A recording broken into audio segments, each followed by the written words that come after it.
Egyptian archaeologists made an extraordinary discovery near Cairo just recently. Drumroll, please. The most ancient and most complete mummy yet discovered in the country.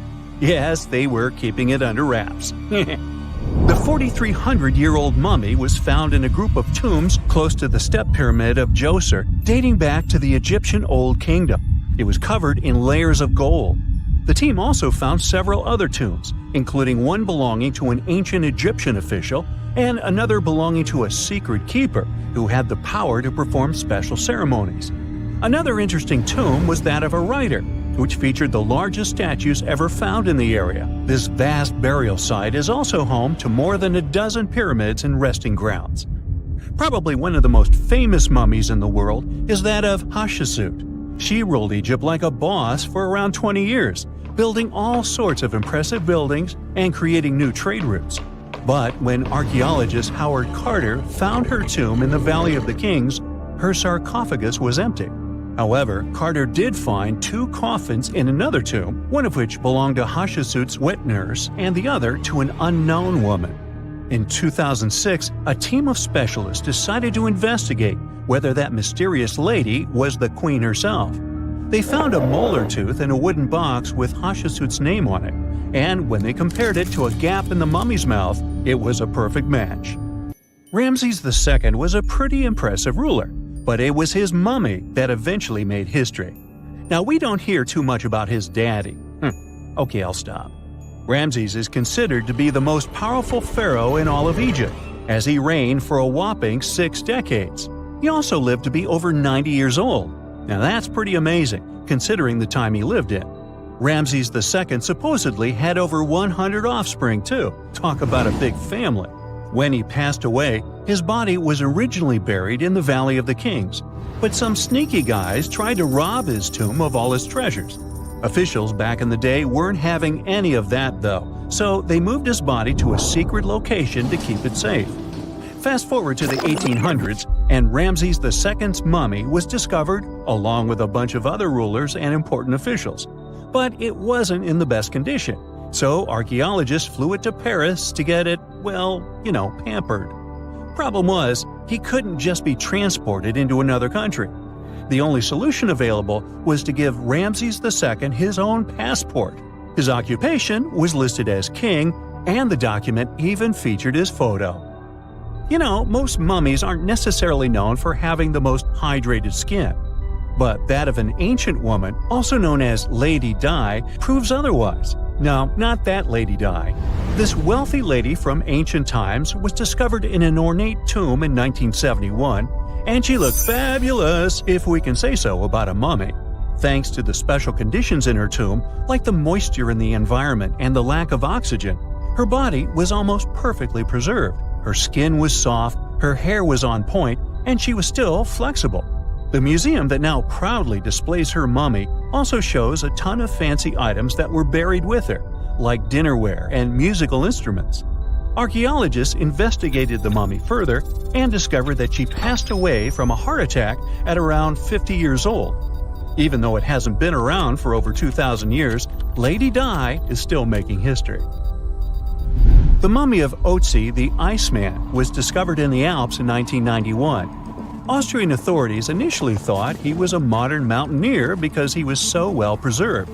Turns out, he was actually from the Copper Age. He was found in a mountain pass over 10,000 feet above sea level. Through studying his mummy, we've learned so much about life in Copper Age Europe. For example, we know that he was a native of Central Europe and enjoyed eating meat. He also suffered from arthritis, narrowing arteries, and intestinal problems. But he likely used acupuncture and medicinal herbs to treat these conditions. And apparently, he was pretty handy with tools. He sharpened them just days before his untimely demise. Who knows if he was expecting trouble or just getting ready for some routine work. Now, King Tut and his story is most likely the one that made all mummies famous. This pharaoh passed away at the young age of 19, more than 3,000 years ago. But his mummy is still one of the most well-known in the world. When his tomb was opened in 1922, people went wild because it was still intact, unlike many other royal tombs. It had some seriously blinged-out coffins, including one made of solid gold. Not only did Tut's tomb give us a glimpse into ancient Egyptian history, but his mummy also taught us a lot about the time he lived in. DNA analysis helped identify his parents and revealed that the pharaoh had a rare bone disorder that might have made walking a bit tough. Now, Ginger is most likely one of the coolest mummies you'll ever hear about. He's like a time traveler from 5,000 years ago who's still looking fly with his golden hair and perfectly preserved nails. Ginger was discovered in Egypt and is believed to be the earliest known mummified body. Before people even knew about mummification, they used to place bodies in shallow graves in the hot, dry sand. And since the sand absorbed all the water, bacteria couldn't reproduce and the body was preserved naturally. Now, scientists are not sure if Ginger's preservation was intentional or not, but since he was buried with some pottery vessels, it's likely that whoever buried him knew some serious preservation techniques. If you want to meet Ginger in person, he's currently chilling at the British Museum. One Dutch art collector bought a statue from Asia and ended up finding a weird discovery. The statue contained a mummy hidden inside.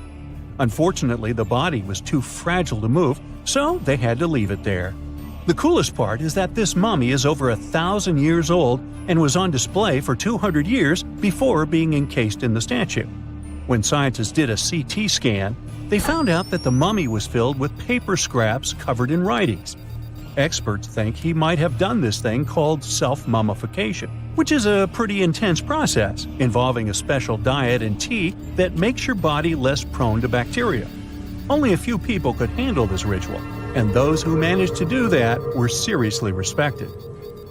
No other Egyptian queen has baffled scientists and historians like the stunning Nefertiti. Based on her statues, she was known for her slender neck, wide eyes, and high cheekbones. Her name translates to "the beautiful woman has come." Talk about living up to your name, huh? Even though she wasn't a pharaoh herself, Nefertiti still managed to leave a lasting impression. Written records suggest that, as a wife and queen, she held an incredibly influential role. Because of her power, she was indeed admired, but she also managed to make quite a lot of enemies throughout her life.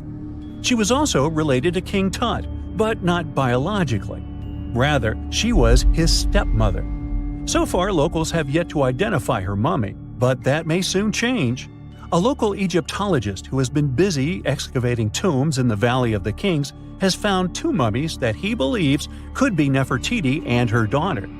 According to specialists, we may soon finally get a definitive answer about the identity of these two mummies.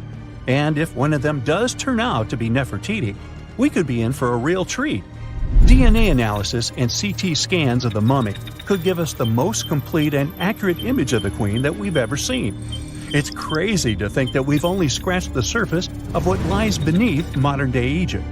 Nefertiti ruled during a time of great power and prosperity in Egypt, but unfortunately passed away in a period of social turmoil, leading to her gravesite being lost.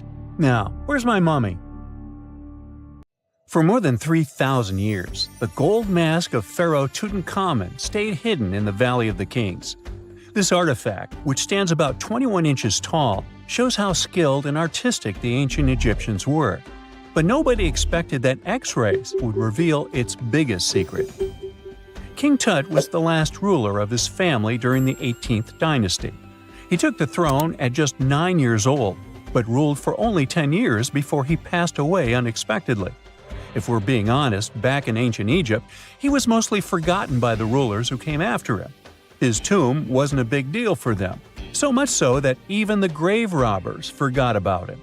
It might sound a bit sad, but the truth is that it was actually great news for us. Since his tomb was practically forgotten, it ended up being perfectly preserved. While the other tombs in the Valley of the Kings were looted, his remained sealed and untouched. So, when it was discovered back in 1922, it had over 5,000 precious objects inside. That made Tutankhamun basically an instant celebrity and one of the best-known pharaohs nowadays. Among the treasures was the most stunning piece, his golden mask. This mask is said to be an exact image of the king's face, or at least it was supposed to be, but we'll get to that later. The purpose of this accurate representation of his face was to make sure that his soul would recognize him in the afterlife and return to his mummified body. In ancient Egyptian beliefs, this would allow him to continue living in the afterlife. The details of the mask clearly looked incredibly difficult to create, but people didn't realize how complex it truly was until many years later. The first X-rays of the mask were taken in 1967. Back then, the main reason for these scans was practical – conservation. The mask was heading to Paris for an exhibition, and it was the first time it had ever left Paris. This would help them keep track of any changes during the exhibit. Plus, the images could give clues about how the mask was made, but back then, they probably didn't fully realize just how complex its construction was. I mean, Egyptian goldsmiths didn't use modern soldering techniques. So, how did they make this mask? New X-rays taken in 2007 gave us some answers. It turned out the Egyptians didn't use pure gold, which is 24 carats. The mask was actually made of 23-karat gold, meaning it was mixed with another material. So specialists discovered that the gold sheets contained a small amount of copper, a reddish-brown metal. This was likely done to make the material more flexible and easier to shape. They would then shape the gold sheets by heating and hammering them over and over again. But there was one more secret inside the mask that wasn't discovered until 2015. The year before, the staff at Cairo's Egyptian Museum were working on the mask display when the long beard of the mask accidentally got knocked off. Another theory is that the beard had become loose over time and just fell off. Either way, the fact that King Tut's beard came off caused a lot of stress. After all, we're talking about one of Cairo's biggest tourist attractions, so the experts had to fix the problem quickly. The restoration process started with a detailed recording of the mask's condition. To do this, they had to take a full three-dimensional scan of the artifact, and, by accident, they found something very interesting in the mask. Inside the royal beard, there is a gold tube, an intriguing structure that the Egyptians likely used to attach the beard to the rest of the mask. And that proved, once again, that the process of making this mask was even more complex than experts thought. But the mysteries don't stop there. Remember how we mentioned that the mask was thought to perfectly represent King Tutankhamun's face? Well, that might not be entirely true. Some popular theories suggest the mask was never meant for him and was actually made for someone else. A study published in 2015 suggested the mask was originally made for a female pharaoh, his supposed stepmother, the famous and beautiful Egyptian queen Nefertiti. The biggest clue comes from an inscription on the mask. At first glance, it seemed to belong to Tutankhamun, but after a close examination, researchers noted that something else was actually written underneath King Tut's name. The royal name stamp seems to have been altered, and originally it had something written on it that translates to Queen Nefertiti. There is another feature of King Tut's golden mask that was overlooked for years, which adds even more mystery. As we mentioned earlier, experts believe he wasn't respected much by the pharaohs who came after him.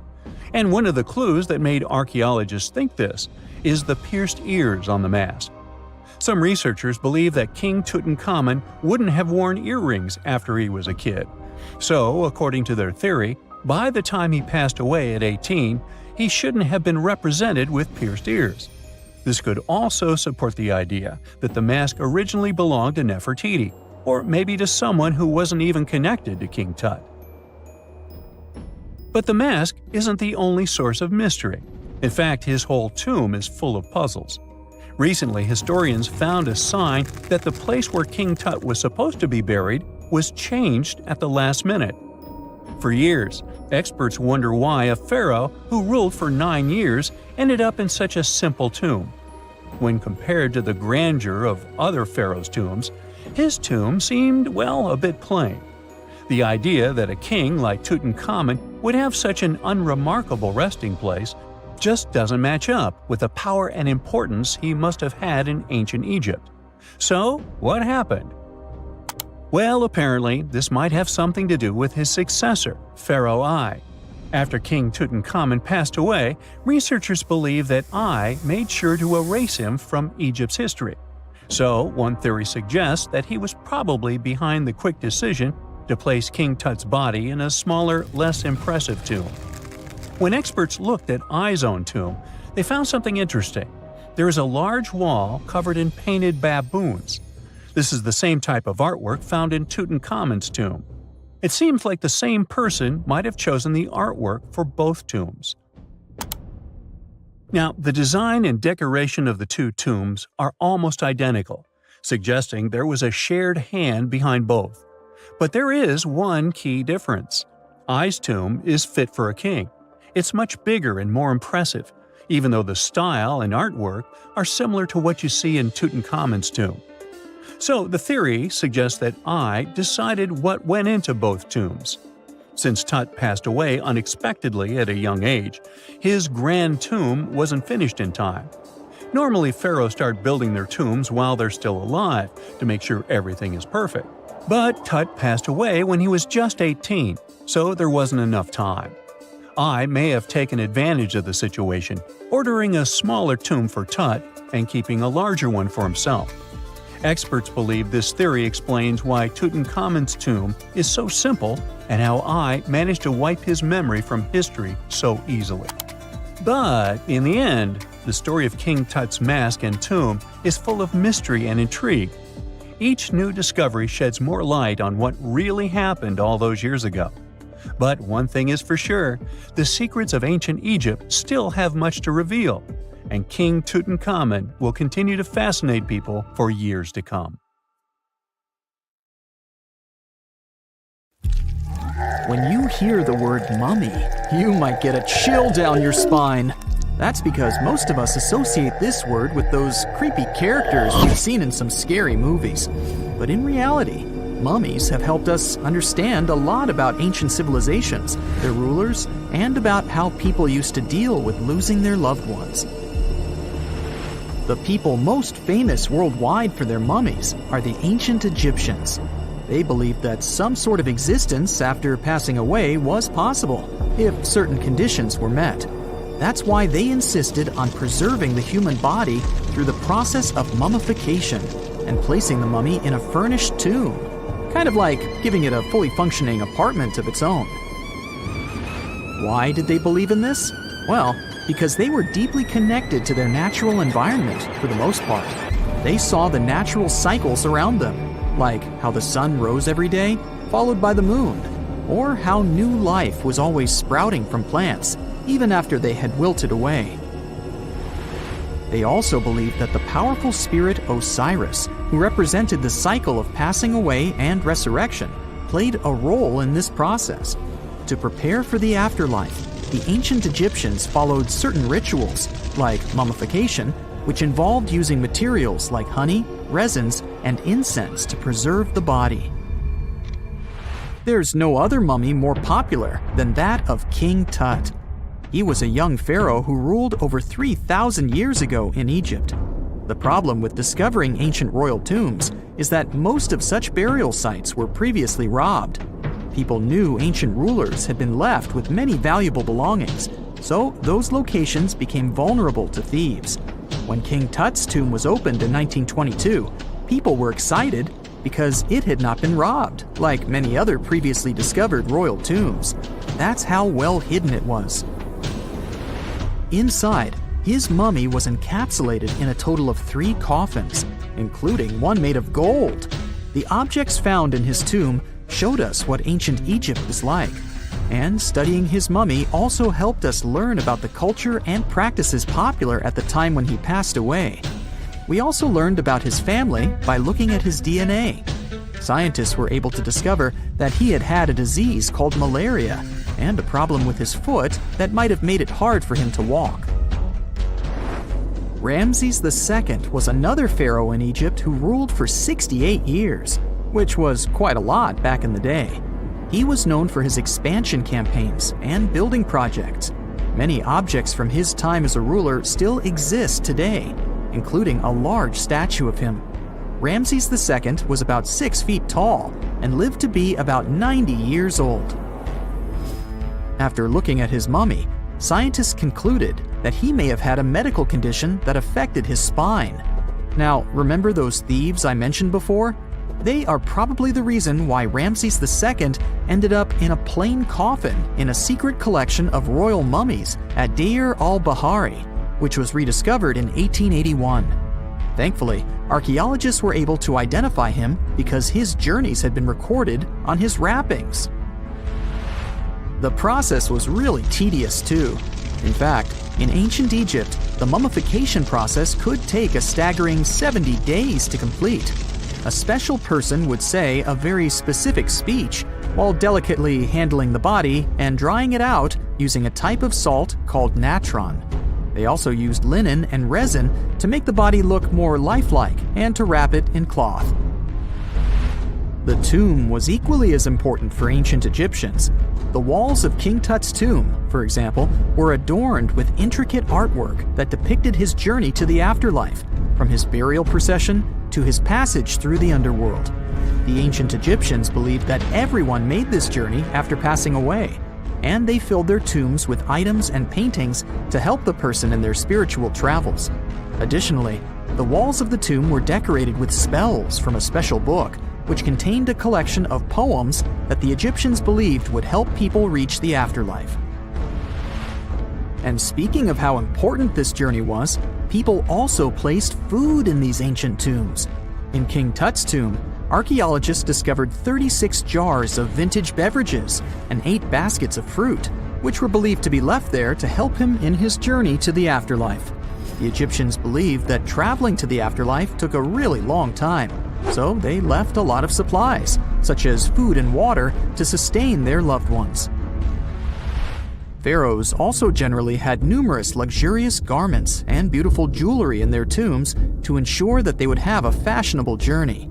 These items included various types of linen clothing, such as tunics, scarves, gloves, and headdresses, as well as a lot of gold jewelry with precious stones, like bracelets, buckles, pendants, necklaces, rings, and even precious depictions of insects for protection. Some were also deposited with fans made from ivory and ostrich feathers to keep them cool in the afterlife.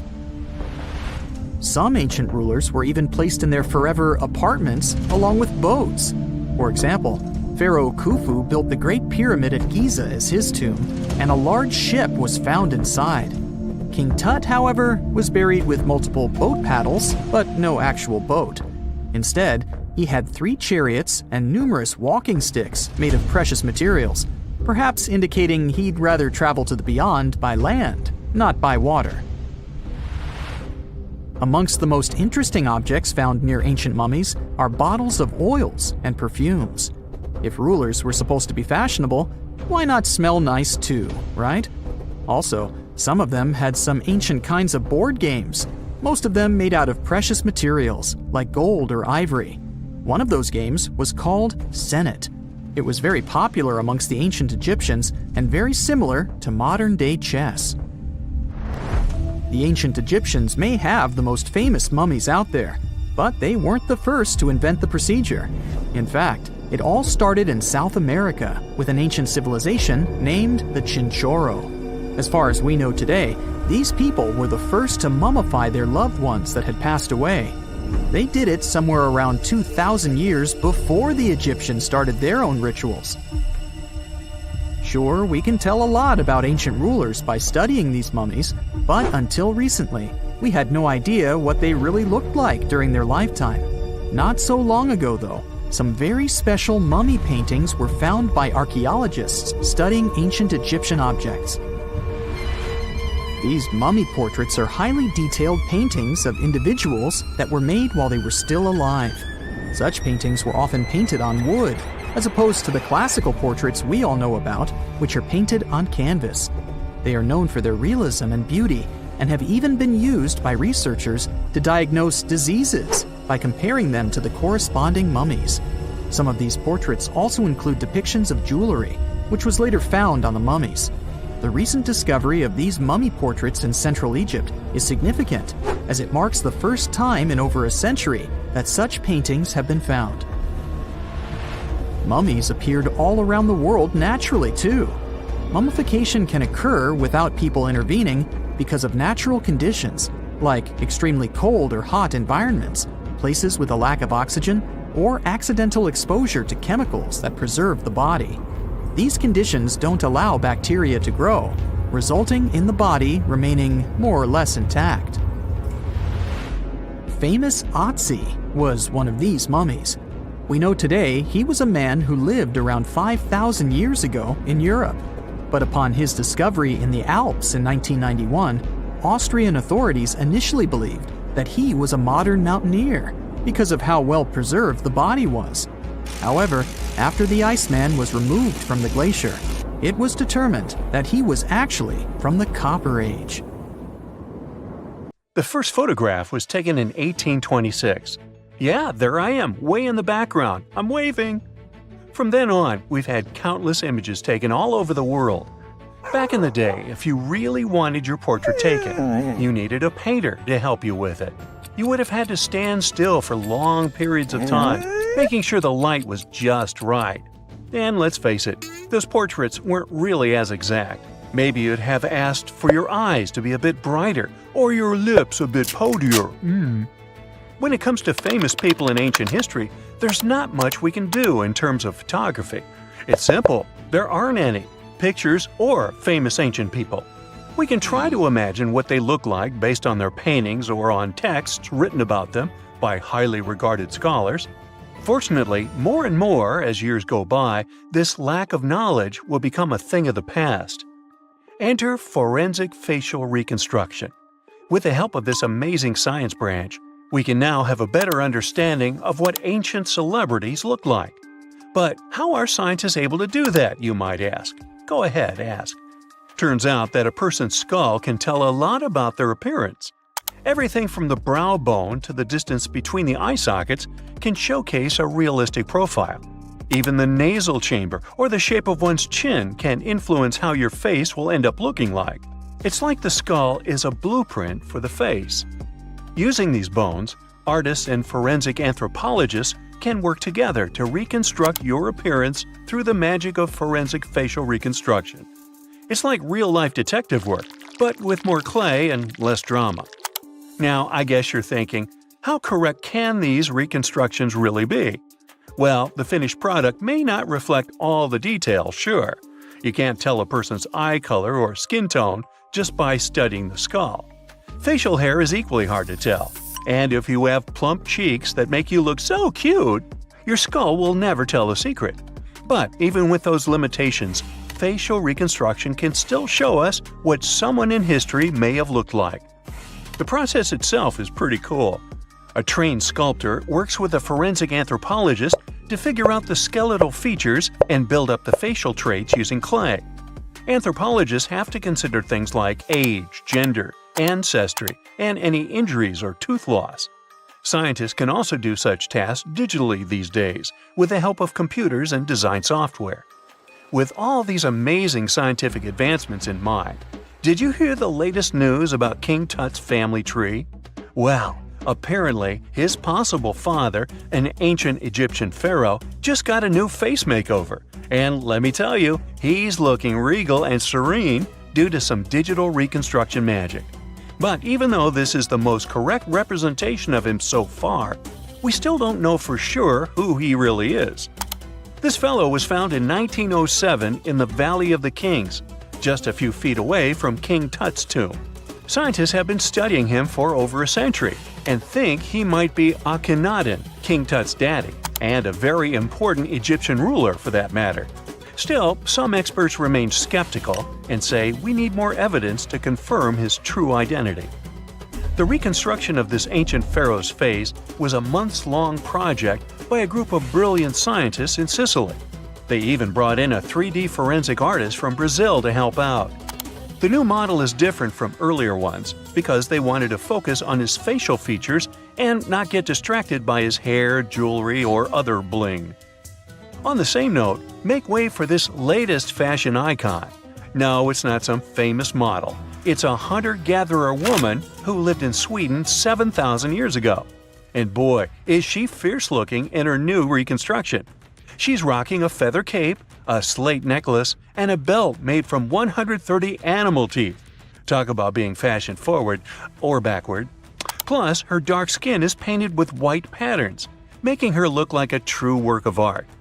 But don't be fooled by her stunning appearance. This woman was more than just a pretty face.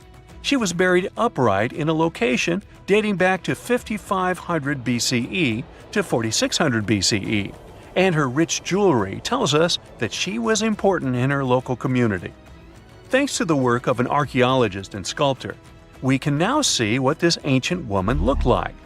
They used a CT scan of her skull to piece together her face muscle by muscle, creating a unique expression. It's like making eye contact with the past.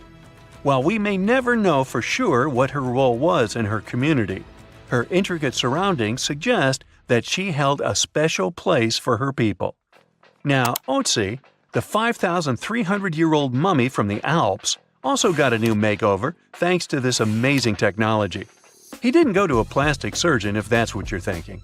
Two Dutch brothers used their skills in forensic science and artistry to recreate his face for a new exhibit in Italy. Otzi was found in 1991 by hikers who stumbled across his mummified and frozen remains in the mountains near the Italian-Austrian border. He's been around longer than Stonehenge or the Pyramids of Giza. And now, thanks to the two skillful brothers, we finally know what he looked like. They used 3D images of his skull to recreate his face. A photographer also documented the whole process for half a year. Earlier research shows he passed away from a wound caused by an arrow. He was left in a protected area high up in a cold glacier region, so his body was preserved in the snow. He is now safely kept in a refrigerated cell at the museum, which mimics the wet, cold glacial conditions that kept him preserved. They even have a unique cooling system that makes it possible for the mummy to be displayed. Otzi's last birthday was his 46th, which was a pretty ripe old age for his time. He was about 5 feet 3 inches tall and weighed around 110 pounds, so he was on the smaller side. But hey, size doesn't matter when you've been around for over 5,000 years. King Henry VII got a digital makeover as well, and boy does he look good. A graphic artist used a mask of Henry VII's dating from 1509 to create an impressive and realistic reconstruction. Why a mask, you might wonder? Well, before photography, people used wax masks to preserve someone's likeness more accurately than paintings or illustrations. And let me tell you, the restoration of this Henry was a game changer. Henry VII was the King of England from 1485 to 1509. A depiction of him, which can be found at Westminster Abbey, was already lifelike, but the new digital reconstruction takes it a step further. It took the team behind it about 2 months to complete, using a combination of software, custom algorithms, and really tedious image adjustments that were done manually. The project started with a high-resolution image of the mask, which was then used to create a 3D model of the subject's face. From there, the lighting was designed. Lastly, facial markings and hair were added.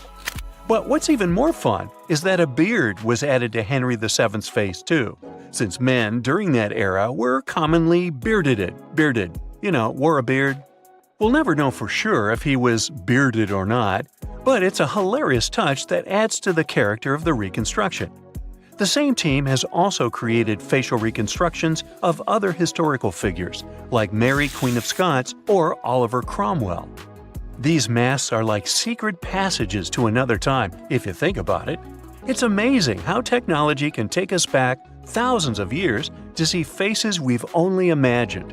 And who knows, maybe in a few hundred years, someone will recreate our faces from a selfie we took. A gruesome discovery took place in Egypt some years ago. You want to hear about it? 16 human hands, carefully buried in 4 eerie pits. They didn't look too much like human hands at first, since they were abnormally large, but they were. Weirdly, there were only right hands, no left hands were in sight. It turned out that it points to the practice of an ancient dark ritual. Old Egyptian art and tales talked of a ceremony where warriors would present the right hand of their adversaries as proof of victory and ask for gold in return. Egyptians believed in the afterlife, so cutting off someone's hand meant you cut off their power eternally. Guaranteeing this type of defeat was interesting to the winning party. Here, the fight was between Egyptians versus Hyksos, who lived in what was once known as Canaan. Egypt has always been the center of some history-changing findings, and some time ago, this papyrus was found. If we stretched it open, it would be just a tad bigger than the height of a skyscraper. The world's tiniest skyscraper, which is located in Wichita Falls, Texas.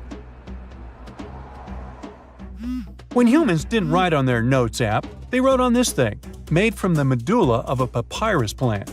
Around 2,000 years ago, ancient Egyptians wrote something reminiscent of a book where they describe most of their funerary traditions and their visions of the afterlife. It's considered one of the most important texts from ancient Egypt and is still sold in bookstores to this day. This ancient manuscript was unearthed from a chamber located just south of the Pyramid of Djoser, located in Saqqara. Oh yes, Djoser is the oldest pyramid in Egypt and not the Giza pyramids like most people think. So recently, the site of Saqqara buzzed with excited archaeologists who probably found one of Egypt's oldest complete mummies. They believe that this beautiful and well-preserved mummy was that of a wealthy man. He was discovered in a deep shaft, covered in layers of gold leaves. There are many symbols that show he was an important and wealthy man, like the band he wore on his head, the bracelet on his chest, and the fact that he was embalmed with a tunic, which was reserved for Egypt's finest. The most exciting part of the entire discovery was finding the resting place sealed with mortar, just as the ancient Egyptians had left it 4,300 years ago. Now this may sound weird, but back in 2008, archaeologists discovered a missing pyramid.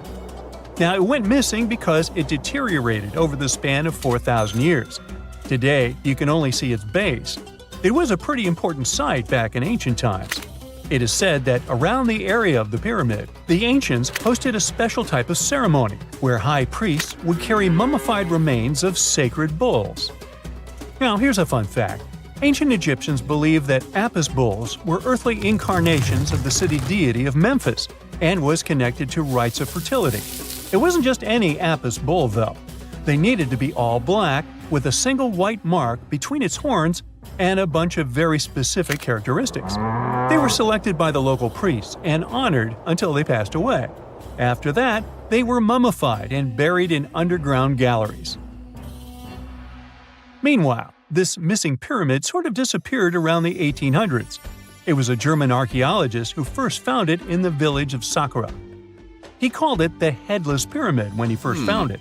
But then, years after the official discovery, the desert sand came along and covered the whole thing. There were some excavations between the 19th and 20th centuries, but they weren't too systematic. That's why scientists were so thrilled when they dug an entire pyramid's base after removing the 25-foot mound of sand that was covering it. Oh, and it turns out American archaeologists are excavating a cemetery in Egypt that could contain over 1 million mummified bodies. So far, archaeologists have dug around 1,700 mummies. One of the main differences from other classic Egyptian mummies is that these people weren't kings and pharaohs. They were commoners that most likely lived about 1,500 years ago, when Egypt was controlled by the Roman and Byzantine empires. The name of the cemetery is cool though, the Way of the Water Buffalo, just in case you want to check it out on your next trip. Other than bulls and buffaloes, ancient Egyptians also liked baboons. Are you seeing a pattern here? In the beginning of the 20th century, archaeologists discovered a site filled with mummified baboons in a place called, guess what? The Valley of Monkeys. An animal wouldn't have been mummified if it wasn't considered important. Certain animals were more important than others, since they were linked to specific deities. Jackals were connected to Anubis, the ancient god of the afterlife, and cats were likened to the female deity Bastet. Baboons were a pretty big deal, since they were believed to be connected to Thoth, the deity of wisdom and advisor to Ra, one of Egypt's supreme deities. The archaeologists who studied these animals weren't too happy. They think these baboons were kept inside and were deprived of sunlight for most of their lives. They had extreme vitamin D deficiencies and they were poorly fed. Maybe Thoth got angry with these baboon keepers. Just a guess. Since there's never a boring day for archaeologists in Egypt, they also found human mummies with golden tongues. Since Egyptians were all about the afterlife, they believed that golden tongues might help a person speak once they pass to the other side. I mean, it's a long shot, but hey, why not? Some of these mummies were placed in wooden coffins with goods, such as necklaces, pottery, golden artifacts in the shape of lotus flowers and scarab beetles, and iPhones. Just kidding. A new temple was also unearthed recently in Egypt. Scientists believe it was dedicated to honor Zeus Cassius. That deity would be a cross between Zeus, the almighty Greek deity of the sky, and Mount Cassius. While digging around the Sinai Peninsula in Egypt, archaeologists spotted 2 pink granite columns poking out of the ground, and bingo. They believe these columns represented the temple's front gate and collapsed during an earthquake many years ago. And speaking of deities, there weren't only super serious deities. Recently, scientists unearthed a golden ring in a city south of Cairo. No, Frodo, it's not magical. It was a normal gold ring, but it had the depiction of the deity of fun, officially named Bes. This deity is often described in sacred texts as a happy chubby dwarf. Today, many tattoos we get are sorta deprived of any sense and are made of aesthetic purposes only. In ancient Egypt, though, women would get tattoos as a token of protection for childbirth. That's what scientists think, at least. Around the Nile region, scientists found some mummies that had well-preserved tattoos, which is a rarity since the skin deteriorates so easily. 2 of these women tattooed their lower backs, and the drawings were simple. They were mostly pictures, including that same chubby dwarf we just talked about, Bes. He also had a side hustle as the protector of women during childbirth. Now, would you believe me if I told you ancient Egyptians invented robots? No? Well, that's because that's not entirely true. Sure, they were astronomers, mathematicians, and engineers, and somehow they also squeezed an eccentric invention into that package – an automated deity some scientists called Hathor. This wooden statue had been in the Metropolitan Museum of Art for years before someone noticed its secret. With the help of an X-ray machine, specialists discovered a mechanical operating system inside it. The pulley-like axis goes from the statue's shoulder to her left leg. When the system rotates, the statue raises and lowers her hand. Hey, pick me! Pick me! I got my hand up!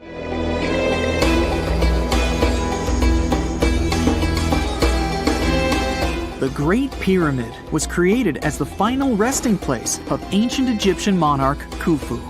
According to legend, French leader Napoleon entered the Great Pyramid and came back out looking shaken and super pale. He never revealed what he saw inside, but whatever it was is said to have affected him for the rest of his life. When Napoleon entered the pyramid, he would have walked through a super tight and ascending passageway. He'd then go through another passageway, known as the Great Chamber. This corridor would have been much taller than the previous one, and would have cobbles too. He'd then reach the King's Chamber, the centerpiece of the Great Pyramid, which was lined with huge blocks of granite. But it wouldn't have looked as grand as we might imagine. There are no hieroglyphics decorating its walls, as Egyptians only began decorating the burial chambers of pyramids much later on. The pharaohs' tombs deep inside the pyramid would have also been filled with treasures, from chunks of gold to the world's most expensive jewelry. But this would have all been looted a long time ago. The only thing that probably would have been left in there would have been a huge sarcophagus, which would have once contained the king's mummy. He'd also have to walk past the queen's chamber. This room most likely didn't hold any queens though, as pyramids were usually only built for one person. There are mysterious tunnels leading from here. To this day, no one is really sure what they're there for. And that's not the only mysterious and creepy thing Napoleon may have encountered, as stories of pharaohs leaving ancient curses on pyramids go way back. Many pyramids had warnings written on the outside, telling of horrifying things that would happen to those who entered and disturbed the peace. We might not know what exactly Napoleon found in the Great Pyramid that scared him so much, but we know for sure what was found in Tutankhamun's tomb. Tutankhamun was an ancient Egyptian pharaoh who was only 8 or 9 years old when he took to the throne. He became a cultural phenomenon when his tomb was discovered almost completely intact in 1922. His pyramid sits in the Valley of Kings in Thebes, modern Luxor, which is in Egypt. Unlike the Great Pyramid, Tutankhamun's tomb was covered in beautiful wall decorations. The walls told the story of how he would travel to the afterlife through the underworld. Egyptians believed all people would have to take this journey, so they would fill their tombs with objects and paintings to help them get there. There'd also be spells painted on the walls. They believed this would help people pass over to the next realm. The journey would be pretty long, and for that reason, the ancient Egyptians would also fill the pyramids with food. Tutankhamun's pyramid was filled with 8 fruit baskets. They even found something called gingerbread fruit in there. The rooms were jam-packed with furniture, statues, clothes, and staffs, amongst a whole bunch of other things. You'd likely find a lot of clothes and expensive jewelry in the pyramids as well. The ancient Egyptians wanted their ancestors to travel in style to the afterlife. They put Tutankhamun in his final resting place with over 50 pieces of clothing, all of the highest quality. There were tunics, scarves, gloves, and headdresses, and a ton of jewelry. Bracelets, pendants, necklaces, rings, and scarabs for protection were all found inside. Each of them was made of gold or precious stones. There were also fans made of ostrich feathers to keep the old pharaoh cool in the hot Egyptian sun. But the temperature inside the pyramids never actually went above 68 degrees Fahrenheit. The ancient Egyptians developed a super cool air conditioning system that we don't fully understand even today. Tutankhamun's pyramid also contained 130 walking sticks made from ebony, ivory, silver, and gold to help him on his journey. There were 3 chariots hidden away in case he got tired of all the walking. They also put 11 boat paddles inside, but there was no sign of any boat. The pyramids would be littered with the pharaoh's favorite scents and perfumes. During the excavation of Tutankhamun's pyramid, it quickly became clear that it had been robbed during ancient times. There was damage to doors and traces of oils left in empty jars. It looks like someone raided the pyramid for gold and the scents, perfumes, and oils that had been left for King Tut. There was still a bit of perfume, which was made from coconut oil and frankincense, left in one bottle. It seems like Pharaoh Tutankhamun loved board games. There was an ivory traveling set of senet in his pyramid. Although we don't know for sure exactly how to play it, we have figured out it was sort of an ancient Egyptian version of backgammon. It looks like it was a 2-player game where the goal was to knock your opponent off the board. Not really sure who Tutankhamun's mummy was supposed to play with, though. The ancient Egyptians had some rituals that may seem pretty strange to us. For example, they used to shave their eyebrows off if they ever lost a cat. So it's not too surprising they put some really weird things inside pyramids. Archaeologists discovered a collection of mummified cats and scarab beetles in pyramids that date back more than 4,000 years. They were found in the pyramids of Sahara, which is south of Cairo. They also found a bunch of makeup kits and mirrors inside. Makeup was worn proudly by both men and women in ancient Egyptian times. Eyeliner was the most popular cosmetic. The Rosetta Stone was one of the best discoveries ever made in pyramids. It was found by our man Napoleon Bonaparte and his team. It's a black granite rock that dates back to 196 BCE. It's transcribed in Greek, Demotic, and hieroglyphic. When it was translated in 1822, we got the key to understanding ancient Egyptian hieroglyphics for the very first time. The discovery of Queen Hatshepsut's mummy in 1903 changed our understanding of the Egyptians forever. After she had passed away, her successor, Thutmose III, removed most of the evidence of her reign, so we basically knew nothing about Egypt's first great female leader. She's now gone on to become one of the few and most famous female pharaohs of Egypt. Pharaoh Khufu even had a fully fledged boat in his pyramid. Archaeologists uncovered more than 1,200 pieces of a giant boat near the Great Pyramid at Giza. They reassembled the boat, and it's a whopping 144 feet long. It's most likely a solar boat, which was designed to carry the resurrected king with the deity Ra.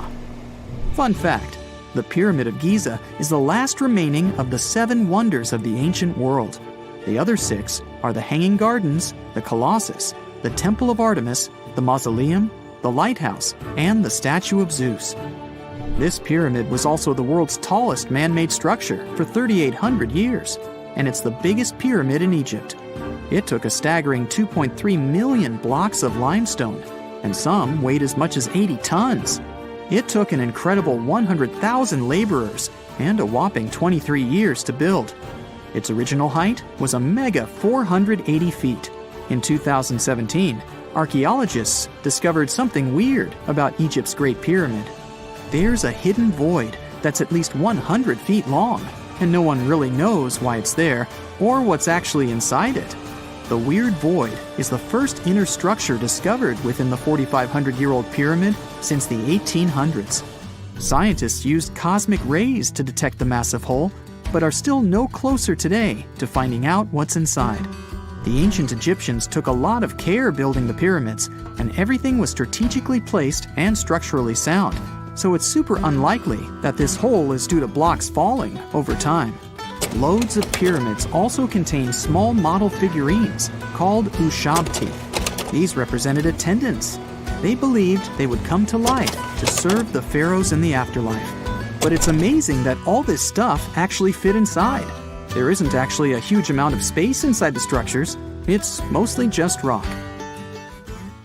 The year is 1923. Two teenagers sneak out of their homes in the middle of the night in Florida City. Rumor had it that an old man was building a rock castle by himself.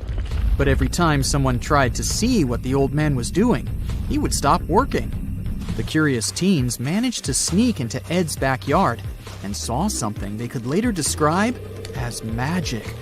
They recalled seeing rocks moving around like helium balloons. The old man was moving up to 30 tons of stone by himself to build his castle. Even if he didn't allow anyone to see him working, he would proudly talk about it around the town. But whenever people asked how he was building a stone castle all on his own, he simply answered, "I cracked the secret of the pyramids." This story begins in Latvia, Edward Leedskalnin's home country. Edward was born in a small village on January 12, 1887. He was born in a family of stonemasons, which is probably where he learned ancient techniques of building. However, he grew up as a sickly boy, which meant he could never carry much weight or undergo heavy physical activity. At the age of 26, an unfortunate turn of events determined Ed's fate. The love of his life broke off their engagement, and heartbroken Ed decided to move to the United States. He lived in a couple of American states before finally moving to Florida, where his life's adventure started. Ed spent years searching for the right spot of land to build his dream house. He always rejected good farmland. When people wondered why, he only smiled. Finally, when he bought land of his own, it was deemed terrible by his close friends. The soil was bedrock. He could neither plow nor farm it, but it seemed perfect for what he was seeking to build. Ed's close friends would often describe him as eccentric. When asked why he wanted to build a house, he would only say, "It's for my sweet 16. Someday she's coming back." Then, he changed the topic of the conversation. It took Ed about 30 years to finish Coral Castle, and he did it all by himself.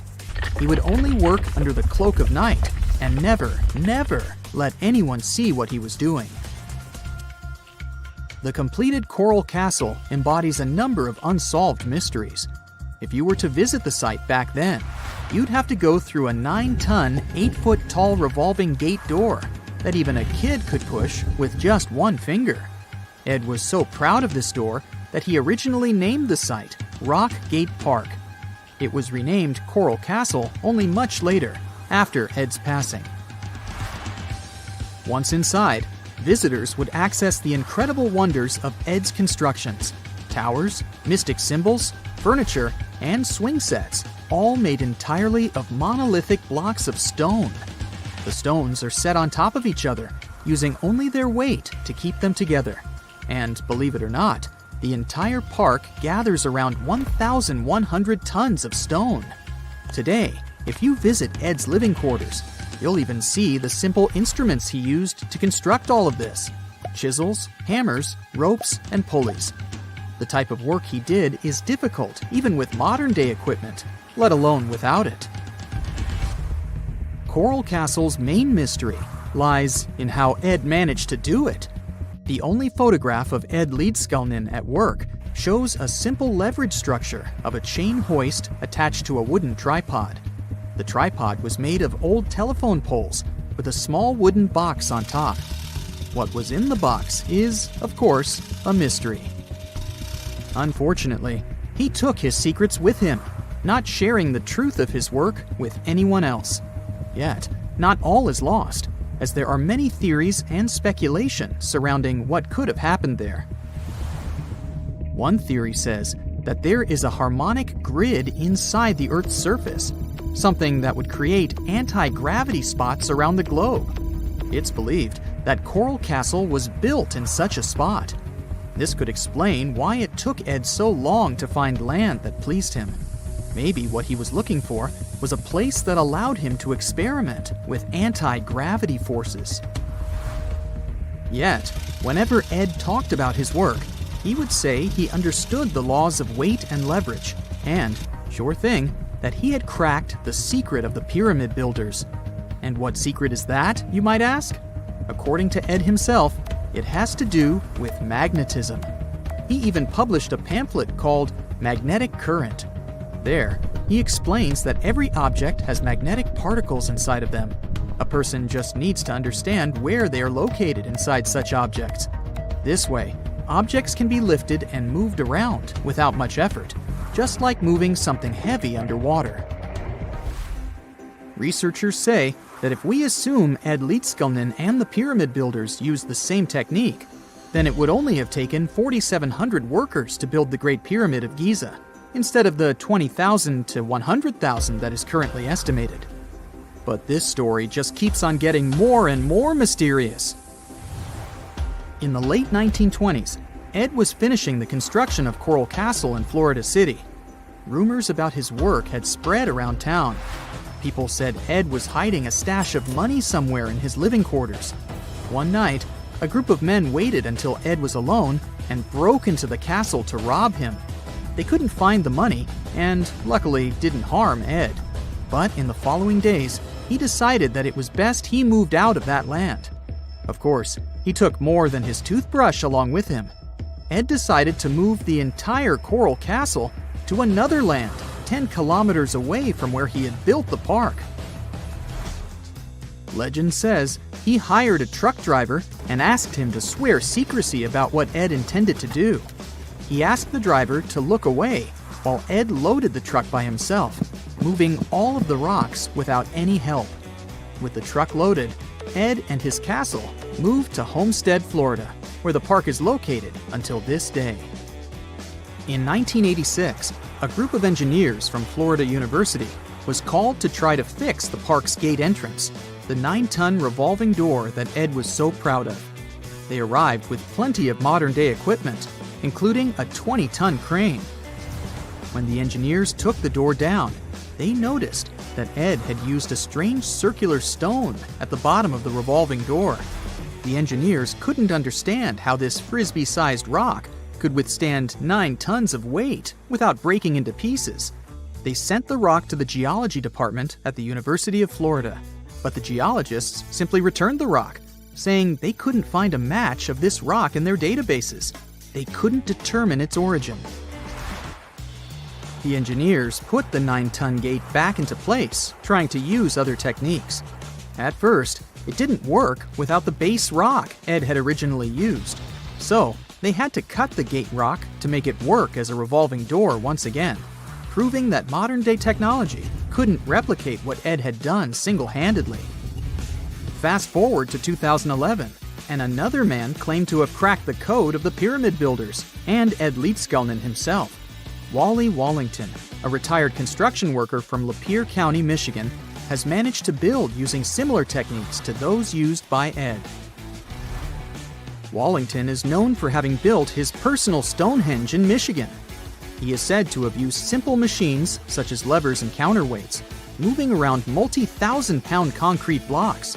Unlike Ed, Wallington has shared his techniques with the public. Multiple videos are showing the clever engineering he built from very simple materials. It sure is impressive. The man has moved his entire barn into another property just with the help of simple tools. However, there is no way to prove that these were the same techniques used to build Coral Castle.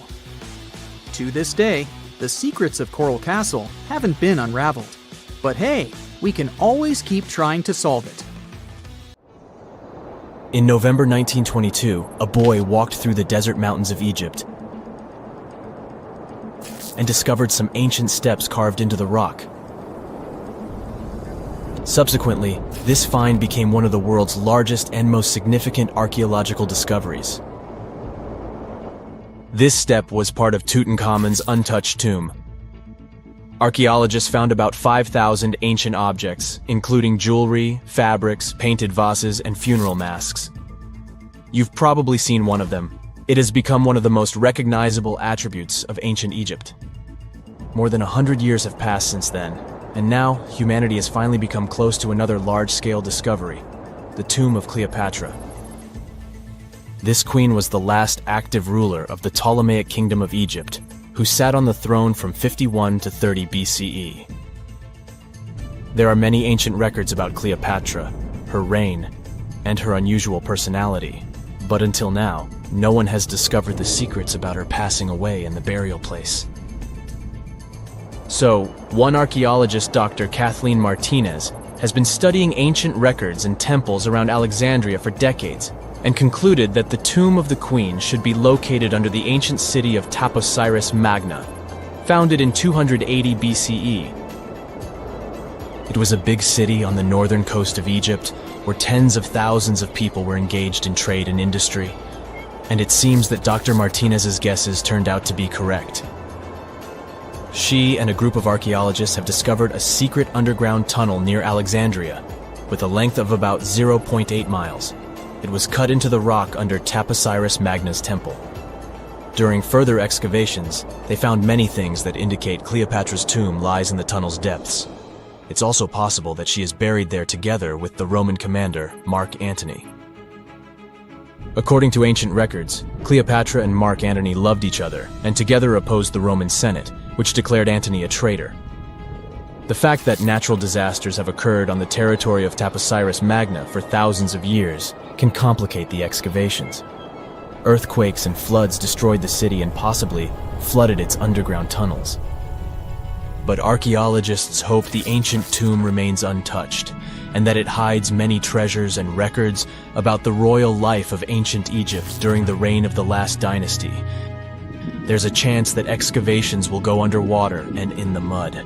This will require much time and funding, but archaeologists are sure it's worth it.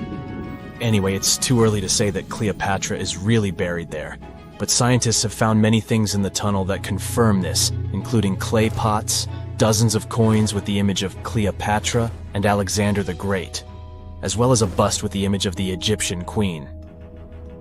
Cleopatra is still one of the most popular personalities in Egypt, on an equal footing with Ramesses III and Tutankhamun. She inspired many films, paintings, and books, but what made her so popular? She became famous for her inconsistency. She was a beautiful, intelligent ruler who pulled Egypt out of the crisis and made it a prosperous power. Medieval Arabic texts say she knew chemistry, mathematics, and philosophy, and may have written several scientific books. She knew several languages and had excellent diplomatic skills. At the same time, there are many legends that she was a femme fatale who drove many men crazy. However, there's no evidence that her beauty was incomparable. The image of a stunning model was created by Hollywood when it made several films where famous actresses performed the role of Cleopatra. And the Roman Emperor Octavian, the adopted son of Julius Caesar, specially created the image of Cleopatra as an insidious seductress because he was her enemy. Even though she was born in Egypt, Cleopatra wasn't an Egyptian. Her ancestors were Greeks, among whom was one of the generals of Alexander the Great. However, the people of Egypt loved her. She learned the language and was very sensitive to the traditions of this country. She knew the history, mentality, and customs of ancient Egypt well. She raised the level of its economy and strengthened its status as a world power. Much of this was made possible thanks to her cunning and impressiveness. She loved theatrical performances and lavish celebrations. She knew how to surprise people and put on a show. But behind the exterior image of a luxury lover was an intelligent and calculating ruler. Ancient Egypt was a rich, luxurious country, and Cleopatra did everything to increase its wealth and strengthen its position in the international arena. For example, she was once in conflict with her brother Ptolemy XIII Odd. The queen knew that she wouldn't be able to resist him, so she decided to attract Julius Caesar to their side. The Roman emperor arrived in Alexandria, where Cleopatra wanted to meet him, but Ptolemy knew about her plans and was about to prevent her from coming to Caesar. Then, instead of a rich and noisy arrival, Cleopatra decided to make her visit inconspicuous. She wrapped herself in a carpet or linen bag the emperor's servants carried into Caesar's private chambers. Cleopatra emerged from the carpet and impressed the Roman emperor with her beauty and determination. As a result, they fell in love with each other and became close allies. After some time, she impressed another influential Roman for diplomatic purposes. She arrived to meet Mark Antony on a golden barge with purple sails and silver oars. Cleopatra was dressed in the image of Aphrodite and sat under a magnificent canopy. Her servants dressed like cupids and were blowing her fan and burning incense. But Cleopatra created such a show for a reason. She knew that Antony revered Greek mythology and considered himself the embodiment of Dionysus. As a result, he was so impressed with this woman that he ended up marrying her. Cleopatra defended her crown, strengthened her alliance with Rome, and bore Antony 3 children. In Egypt, they threw big parties and enjoyed wealth with power. However, the relationship of a high-ranking official with the Egyptian queen caused a scandal in Rome. Octavian was Antony's primary opponent in the struggle for power, so he exploited the situation to darken the competitor's reputation. He used propaganda to make Cleopatra an insidious seductress in the eyes of Roman citizens. He accused Antony of succumbing to her charms. The Roman Senate supported Octavian and declared Cleopatra an enemy. In 33 BCE, this conflict reached a high point when Antony's navy clashed with Octavian's fleet. The latter won and forced his enemy to flee to Egypt with Cleopatra. According to some records, they took refuge near Alexandria. Pursued by the Romans, they hid in one of Cleopatra's palaces and met their end. Some legends say that Cleopatra was an expert in poisons. She provoked a venomous snake, a viper or an Egyptian cobra, to bite her. Also, according to another legend, she pricked herself with a poisonous needle. There's a theory that Cleopatra always carried an ampule with poison inside her hairbrush. And when she was cornered, she soaked the needle with this poison and pricked herself. None of this can be said for sure. Scientists are still trying to find out the truth.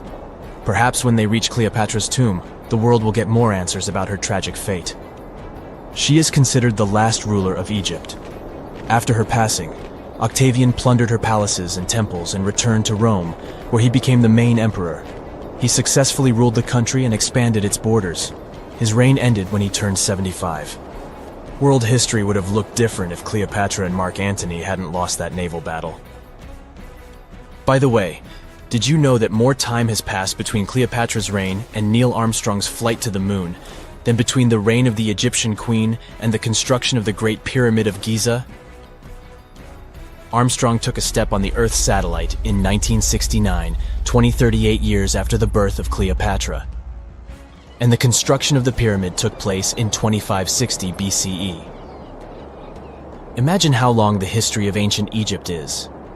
Cleopatra is closer to us in time than to the pyramids. Imagine working 7 days a week on a large-scale construction site. You, along with thousands of others, carry millions of stone blocks and put them on top of each other according to a complex system. You work without modern construction equipment. You have no air conditioning or constant access to water. It's so hot outside that you can fry eggs on the road. You've been building the pyramid for decades, and now, when it's finally done, you enjoy the result of the colossal work of thousands of people. You're looking at a giant cultural monument of global value that will freeze in time and amaze people for tens of thousands of years. A few thousand years have passed. People in the 21st century see the pyramids and are like, wow, I can't believe humans have built this. Yeah, the people who built the pyramids wouldn't have appreciated such a theory. But actually, there are reasons to believe that people built it using some fantastic technology. From the outside, it seems the Great Pyramids are just big triangles of stone. People just put some heavy blocks on top of each other, and that's it. In fact, the design seems too perfect to be true. The pyramid consists of more than 2 million blocks. They lay so close to each other and are so even that you couldn't squeeze even a thin sheet of paper between them. Scientists still can't figure out the exact technology for building the Egyptian pyramids. One of the biggest and most famous is the Great Pyramid of Giza. This huge construction, well known all over the world, has one big secret. There should be a capstone on top of the pyramid. It's a triangular-shaped stone block, a small pyramid on top of a huge one. It's also called a pyramidion. The builders of ancient Egypt made it out of granite and limestone and covered it with gold. No records or old drawings prove that there was a pyramidion at the top of the Great Pyramid of Giza. But there's another ancient Egyptian structure with such a triangle, the Red Pyramid. It was built before the Great One, and its capstone has survived to this day. Archaeologists have found and reconstructed it. But where could the capstone of the Great Pyramid be? It's a mystery that still has no answer. Some are sure that some thieves have stolen it from the top. Maybe they just climbed up and pushed the pyramidion down. It makes perfect sense. The capstone was probably the most valuable element of the pyramid. Many scientists and archaeologists still don't know its exact purpose. Some believe that this peak covered with gold glorified the pharaohs. The capstone reflected moonlight at night and illuminated the entire space around it. During the day, the capstone reflected sunlight with its shiny surface. You could have noticed it from afar. The top of the pyramid was a kind of guiding star for lost travelers. All other stone blocks of the pyramid consist of limestone. People polished them to make them look shiny. In the past, they were even glowing and reflected light. You could see glowing pyramids from space, although they looked like tiny lights. Over thousands of years, winds, sandstorms, and rains have changed the pyramid's appearance. If people had taken care of them all this time, they would have looked like something out of science fiction movies, or the pyramids from Las Vegas. But unfortunately, we will never see their original appearance. Some archaeologists and scientists believe that the capstone could absorb the sun's energy and distribute it evenly throughout the pyramid. No one knows precisely why the Egyptians needed this technology. There's a theory the pyramids are ancient energy systems. The pharaohs applied this energy to use some unique technologies that were more advanced than all the achievements of the 21st century. And the triangular shape of the pyramids was ideal for boosting this electromagnetic energy. In theory, solar radiation, or electromagnetic forces, accumulated at the top of the pyramid, filled the inner rooms, and then went down the walls to the base. Any surface distortion could prevent the flow from spreading, so they had to create a perfectly smooth surface. That's why they installed the blocks so that nobody could squeeze a needle or razor blade between them. Many people believe in this theory because they built the pyramids from limestone. This material can hold energy inside itself. In the inner part, they created granite deposits to cause air ionization, that is, to create an electric charge. They also dug channels under the pyramid for water to transmit electricity. And at the top, they put a gold capstone, the best conductor of electricity. So, this is how you get a great power generator. Different cultures used similar technologies to create electricity all over the world. But these are all theories. If it had been working, humanity would have used these technologies today. There are mentions of the metal industry, chemistry, engineering, physics, mathematics, and astronomy in some ancient records. Most scientists don't believe in all these things. We know the detailed stages of the technology's development in different cultures. In the 21st century, scientists, historians, and anthropologists can track the evolution of all modern devices. If people had created some technological inventions in ancient times, the history of the world would have looked different. Perhaps all the achievements of antiquity could have been wiped off the face of the earth by global cataclysms. And it can happen to us. Just imagine how people would dig up a laptop in 5,000 years. Perhaps they wouldn't understand what kind of device it is. Another Egyptian wonder surrounded by mystery is the statue of the Sphinx. The Egyptians carved it out of a single massive piece of limestone about 4.5 thousand years ago. But scientists still don't know the exact date of its construction or who built it. People painted the Sphinx in different colors, so it looked much brighter and more vivid in the distant past. It was shining just like the Great Pyramids. Anyway, time hasn't only changed its appearance, but its name too. Initially, the Egyptians called it Hora-Mekhet. The Greeks renamed it the Sphinx about a few hundred years after it had been built. The Sphinx emphasized the greatness of the rulers of Egypt. It also performed a symbolic function of a watchdog guarding the tomb of the pharaoh and the paths leading to it. This version sounds realistic, since archaeologists have discovered many secret entrances at the foot of the Sphinx. Perhaps these rooms and intricate tunnels lead to underground halls with treasures. And treasures don't always mean gold and jewelry. According to legends and theories, the Sphinx guards the Hall of Records, the storage of all humankind's knowledge. The information about the ancient mythical state of Atlantis could be there. You can find many detailed maps of the internal dungeons of the Sphinx on the internet. They show structures 12 stories deep under the statue. It looks like a small city filled with gold, scrolls of knowledge, and various ancient artifacts. But don't believe all these maps. These are just theories. Several thousand years have passed, but people have very little information about it. Archaeologists know that there are still many strange and exciting things about the Sphinx that are still undiscovered. Some locals are afraid to research because they believe they can awaken something terrible from the underground depths.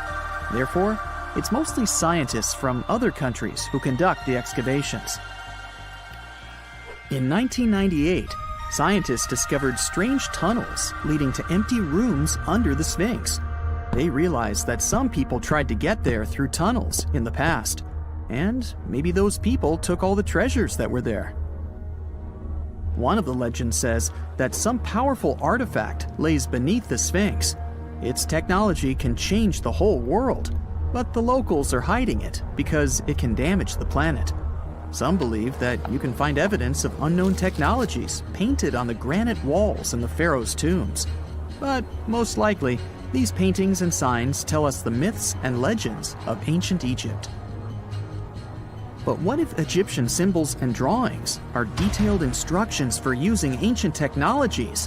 What if the locals that lived at that time thought, people in the future won't be able to get energy themselves. Let's leave some detailed instructions for them. Anyway, there are many riddles and theories. In reality, the search for answers is a dangerous undertaking, since it's not easy to get into the underground halls. Excavations can ruin the structure of the entire Sphinx. Any person inside the tunnels may get lost and never be able to find their way back. Besides, it costs a lot of money.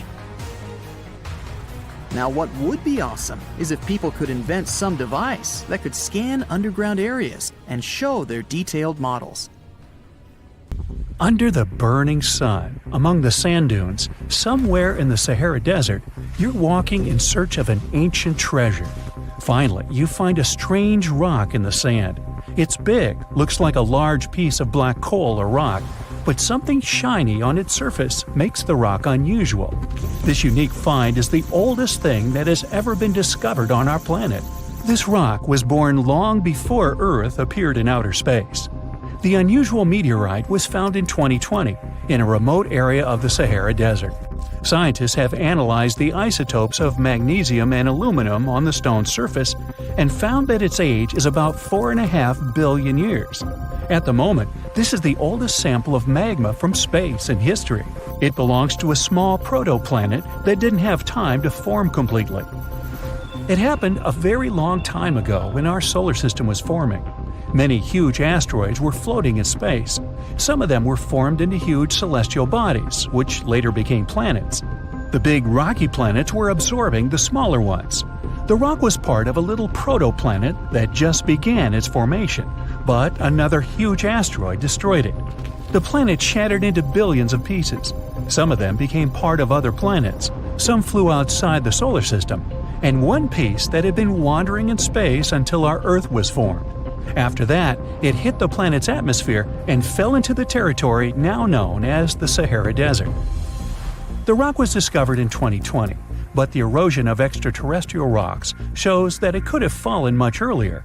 This ancient thing weighing around 70 pounds has several pieces of different meteorites inside. In simple words, it's a volcanic rock consisting of lava. It has cooled, solidified, and crystallized. That's why you notice the glitter. Scientists hope that further study of the rock will help to learn more about our solar system foundation. The biggest asteroid discovered in the U.S. is the Willamette. Its size is 84 square feet, and its weight is more than 15 tons. This is half the weight of a bus. Several people can fit on the surface of this outer space object. But the coolest thing is that it's not a rock like most meteorites that were found. Willamette is made of nickel and iron. This massive piece of metal was discovered in 1906. Now, the huge rock is kept at the American Museum of Natural History. The largest meteorite ever found is Hoba. It's located in Namibia, and people have never changed its position because it's too heavy. The weight of Hoba is 60 tons. It's heavier than a tank. The next space-related event occurred on February 28 in southwest England. On this day, a huge flash lit up the sky. Then there was a loud crash. Several residents opened the doors of their houses and noticed a black sooty spot on the lawn. They immediately guessed what had happened and reported the discovery to the British Meteorite Observation Network. If you ever find a meteorite, report it to some geological research or space center as soon as possible. The longer a space rock lies on the ground, the faster it loses its value. Rain, dust, snow, wind, scorching sun, all these factors damage the surface of the meteorite. It makes it difficult to study the celestial object. The meteorite found in England looks like coal, but it's way softer and more fragile. It most likely used to contain frozen water. The rock is part of a huge asteroid that plowed through outer space when our solar system hadn't fully formed yet. They found a unique combination of minerals inside the rock. It can help scientists learn more about the origins of the solar system and life on Earth. Now we're heading to Germany, to the small town of Nördlingen. A huge ancient meteorite's hidden here. It's very difficult to notice it unless you know the secret of this town. You're walking along the cozy little streets and looking at the buildings with beautiful architecture. You spend the whole day there and don't find anything that reminds you of a meteorite.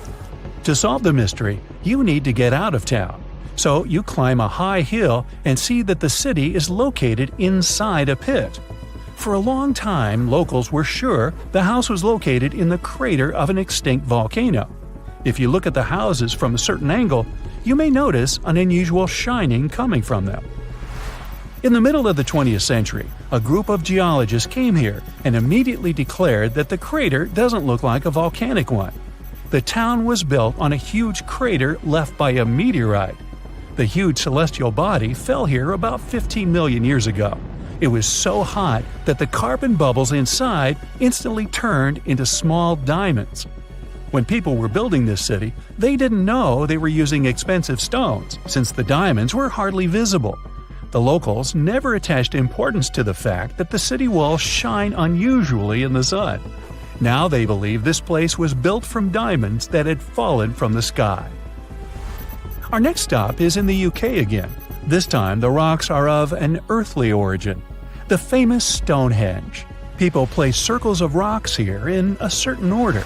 Everyone knows about this archaeological monument, but no one knows the reason for its creation for certain. Another construction built out of mysterious rocks was discovered just 2 miles away. It's called Superhenge. It's bigger, heavier, and takes up more space. Each plate here is 15 feet, which is about the height of 2 floors. Once, the stone stood vertically and formed a huge semicircle. But someone pushed the stones over about 4,500 years ago. It was a college prank. No, not really. That's why they couldn't be detected for a long time. Scientists still can't solve the mystery of Superhenge, but they believe the standing vertical stones were part of some huge monument. Some other amazing rocks are located in the south of Costa Rica. There are big ones, the size of a human, and there are smaller ones, the size of bowling balls. And they all have a perfectly round shape. These giant rocky spheres were created by people. It must have taken years of polishing using stone tools to get the perfect round shape. These balls are incredibly heavy, but can easily roll like a basketball. All the rocks are of a different age. Some of them were created about 2,500 years ago. Most of them are made of molten volcanic magma. Until now, scientists don't know for what purpose these stones were used. They were found in different parts of Costa Rica, near big cities. It's possible that ancient civilizations installed them specifically to show the greatness of local kings. Also, many experts believe the rocks were used as a tool for studying astronomy. The people who knew their purpose of the rocks had disappeared, and the history of the stones was lost along with them. Let's finish our journey with the coolest archaeological find. You're walking through the desert of Peru and climbing a low hill. You look down and notice the surface of the hill is covered with strange lines. You walk far away and see a huge cat on the hill. Such a drawing is called a geoglyph. Its length is around 120 feet, which is about half the size of a Boeing commercial jet. Archaeologists discovered the giant cat in 2020 and found out that it had been created somewhere between 200 and 100 BCE. This huge drawing is part of a mysterious group of different pictures. In addition to the cat, there are other animals, plants, and fantastic figures.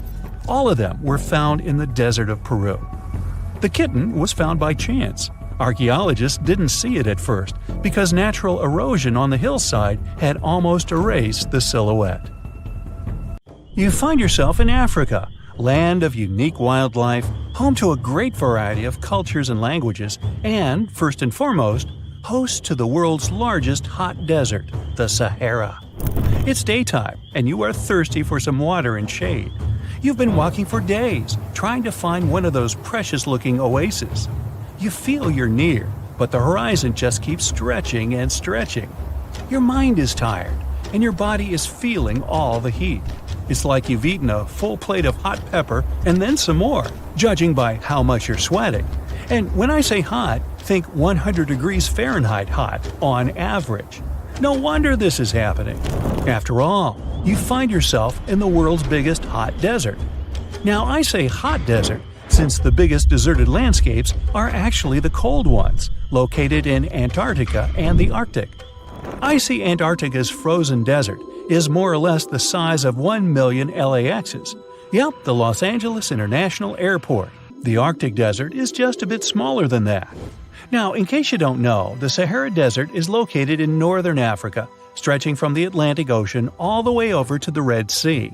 It occupies an area large enough to place approximately 100,000 Disney World theme parks side by side. According to scientists, its boundaries are expanding. Deserts usually form in the subtropics because of what's called Hadley circulation. The air rises at the equator and descends into the subtropics. This circulation of air has a drying effect, which helps the formation of desert landscapes. Since the 1920s, the Sahara is considered to have expanded by over 10%. How is this happening? Well, let's start from the beginning. You probably know the Sahara Desert as one of the most inhospitable places on Earth today. Just FYI, for a place to be considered a desert, it has to receive less than 4 inches of rain per year. Due to the very small precipitation index, deserts are usually dry and arid places. There is little humidity in the air, and daytime temperatures can go as high as 130 degrees Fahrenheit. Usually, there isn't that much animal and plant life because of the lack of water. But in the Sahara's case, it wasn't always like that. It may be difficult to imagine northern Africa without the tons of sand it has today. But about 20,000 years ago, the Sahara was actually one big oasis. Recent discoveries show clear evidence of what the scientists now call the Green Sahara. In the mid-1800s, a German explorer crossing the Sahara encountered some paintings and engravings that nomad artists had left behind. What he saw in those paintings looked nothing like his actual surroundings. Instead of an arid landscape with only camels and desert vegetation, the rock paintings depicted jungle animals like giraffes and hippos. There were even images of livestock and grazing animals such as cattle and sheep, something that seems impossible for modern-day Sahara. Artists usually draw what they see around them, so this finding really intrigued the German explorer. The drawings were so detailed that the artists must have had close contact with those animals. You can find this rock art spread out in the northern part of the African continent, from western Sahara to Saudi Arabia. Geologists soon took a keen interest in this and found the first clues to what this could mean. They have been able to confirm that, in fact, northern Africa was once much wetter. They found evidence from nearby deep-sea sediment off the coast of Mauritania. Sampled cores of underwater sand and mud, known as Saharan dust flux, show geologists that, indeed, a green Sahara was possible. The more dust is blowing off of the desert and into the bottom of the ocean, the drier the climate in the region. The sediment cores show that there was much less dust, only half as much, coming off northern Africa during the humid period. This period has to do with Earth's natural cycles. Normally, the Earth rotates at a tilt of 23.5 degrees, but this angle is not consistent and changes over time. Earth's tilt is responsible for the amount of sunlight each hemisphere receives. It affects several ecosystem functions on the planet. During the time of the Green Sahara, the Earth received between 4 and 8% more sunlight than it does today. So, when the Earth tilted about 20,000 years ago, the northern hemisphere received more direct sunlight, which affected humidity levels in the region. As the northern hemisphere got warmer, this affected monsoon activity, more specifically, the West African monsoon. Monsoons are wind systems that affect a region's rainfall index and humidity levels. As a part of the globe gets warmer, it allows for more air to rise. It combines with the wind to draw moisture up into the atmosphere. Little by little, northern Africa also became wetter. The increased moisture made the Sahara so wet that there were actual bodies of water in the region. As vegetation grew, the plants held onto moisture better than bare sand could. There is evidence of natural basins throughout the Sahara and lakes so big they would fit all of the U.S.'s Great Lakes inside of them. Archaeologists uncovered evidence of vibrant societies in what are now arid areas. It looks like ancient cultures were able to take full advantage of the African humid period. According to researchers, the human population peaked across the Sahara about 9,000 years ago. There are traces of fireplaces, hunting tools, fishhooks, and even mounds of fish bones. Records show that there have been over 230 green periods over the span of 8 million years. Solar radiation is always changing due to natural orbital cycles. That's why Earth will most certainly see another green Sahara moment. It might be thousands of years from now, but it will happen.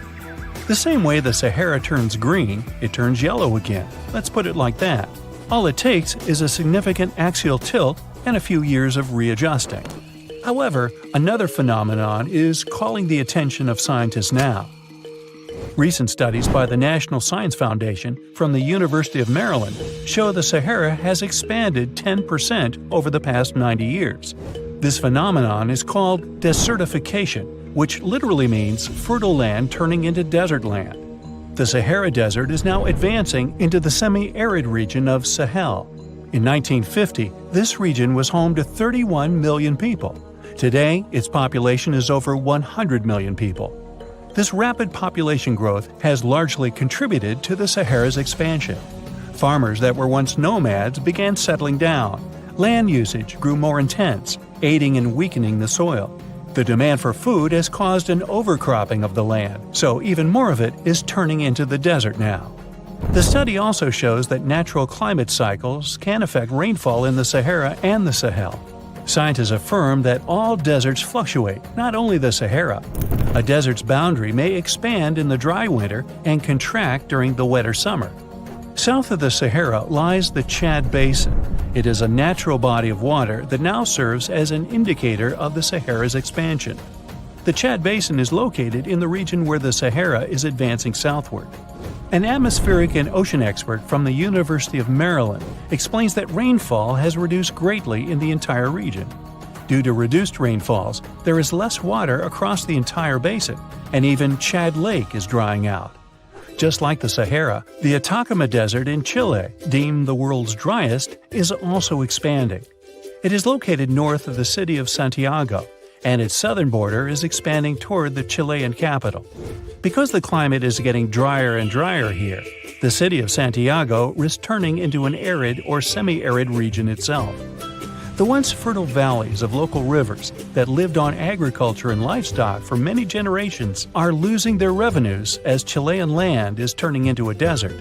Since 2010, Santiago has received only a third of its annual rainfall. Outside of the city, farmers are digging holes in search of blue gold, or simply put, water.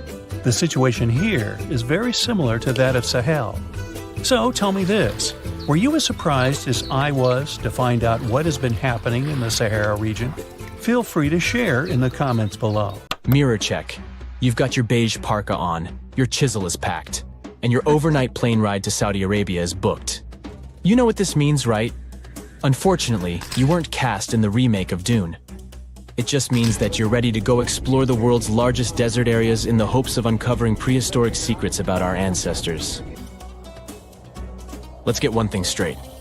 If you ever thought that deserts were empty spaces, think again. They might be filled with sand as far as the eye can see, but they also hold a lot of history. You know, because before humans settled down in cities and towns, we were nomadic people, and we traveled all around the globe looking for food, water, and shelter. So we had to come up with some interesting stuff to survive. Like this thing that was found in the desert of Saudi Arabia. Do you have any idea what this could have been? Over many years, scientists have discussed the origins and use of huge structures such as these ones. It seems our Neolithic ancestors were way smarter than we gave them credit for. They didn't spend all their hours around the fire carving weapons out of stone. No, they were also practicing their architectural skills. These huge stone structures are called desert kites, because if you look at them from a distance, well, they sort of look like kites. Archaeologists have arrived at the consensus that these kites were used to lure animals in. This way, it would make it easier for our ancestors to guarantee their week's food. But that's not all. Take a look at these monolithic structures right here. They show us that our ancestors probably drew on rocks, the blueprint of what they were going to build on the ground. Just like modern-day architects, desert kites could be miles long, so they drew out a plan before actually building them. The most surprising feature of all is that these kites were built even before things such as Stonehenge. We're talking around 7,000 to 9,000 years ago. Over the last decade, scientists have been able to identify over 6,000 desert kites spread across the Middle East and West and Central Asia. If you don't think this huge, try building something this large, without the help of any drones. It looks like a pretty difficult feat to me. And apparently, Saudi Arabia's desert is filled with more amazing things. Scientists have found mysterious stone structures that are older than the pyramids of Giza in Egypt. So of course, you can't wait to go check that out. Can we all agree that carrying around heavy rocks to build a pyramid without the help of modern technology sounds absurd? I mean, how on earth did they do it? Now imagine turning back the clock about 2,000 years into the past and finding humans that built similar gigantic structures in isolated areas. Take a look at these so-called mustadels. They are rectangular structures built from piled-up stones, found over 77,000 square miles. Some archaeologists believe that these monuments were used for ritualistic purposes, maybe processions of some kind, where people would walk from one end of the plateau to the other. I'd be down for that. Now let's move on to another deserted area. We're entering the world-famous Sahara Desert landscape. Isn't it beautiful? Here, you're about to unravel an ancient mystery, something that took years for researchers to solve. Fun fact, the Sahara Desert is the world's largest hot desert. It spans over 3 million square miles. which would be like putting 1,000 times the country of Hawaii next to each other. We say it's the largest hot desert because the world's largest desert area is Antarctica. But we all know temperatures over there are freezing, not the typical image of when we think of a desert. Deep into the desert, near the Algerian town of Fogaret et Zoua, something strange was found. For decades, these tiny dots appeared on images of Google Earth, but nobody could explain what they were. Some scientists were sure that these circles are the result of oil activity in the region. Others guessed that these were ancient fogaras or ancient water wells. There are dozens of them, stretching for miles and miles in a straight line.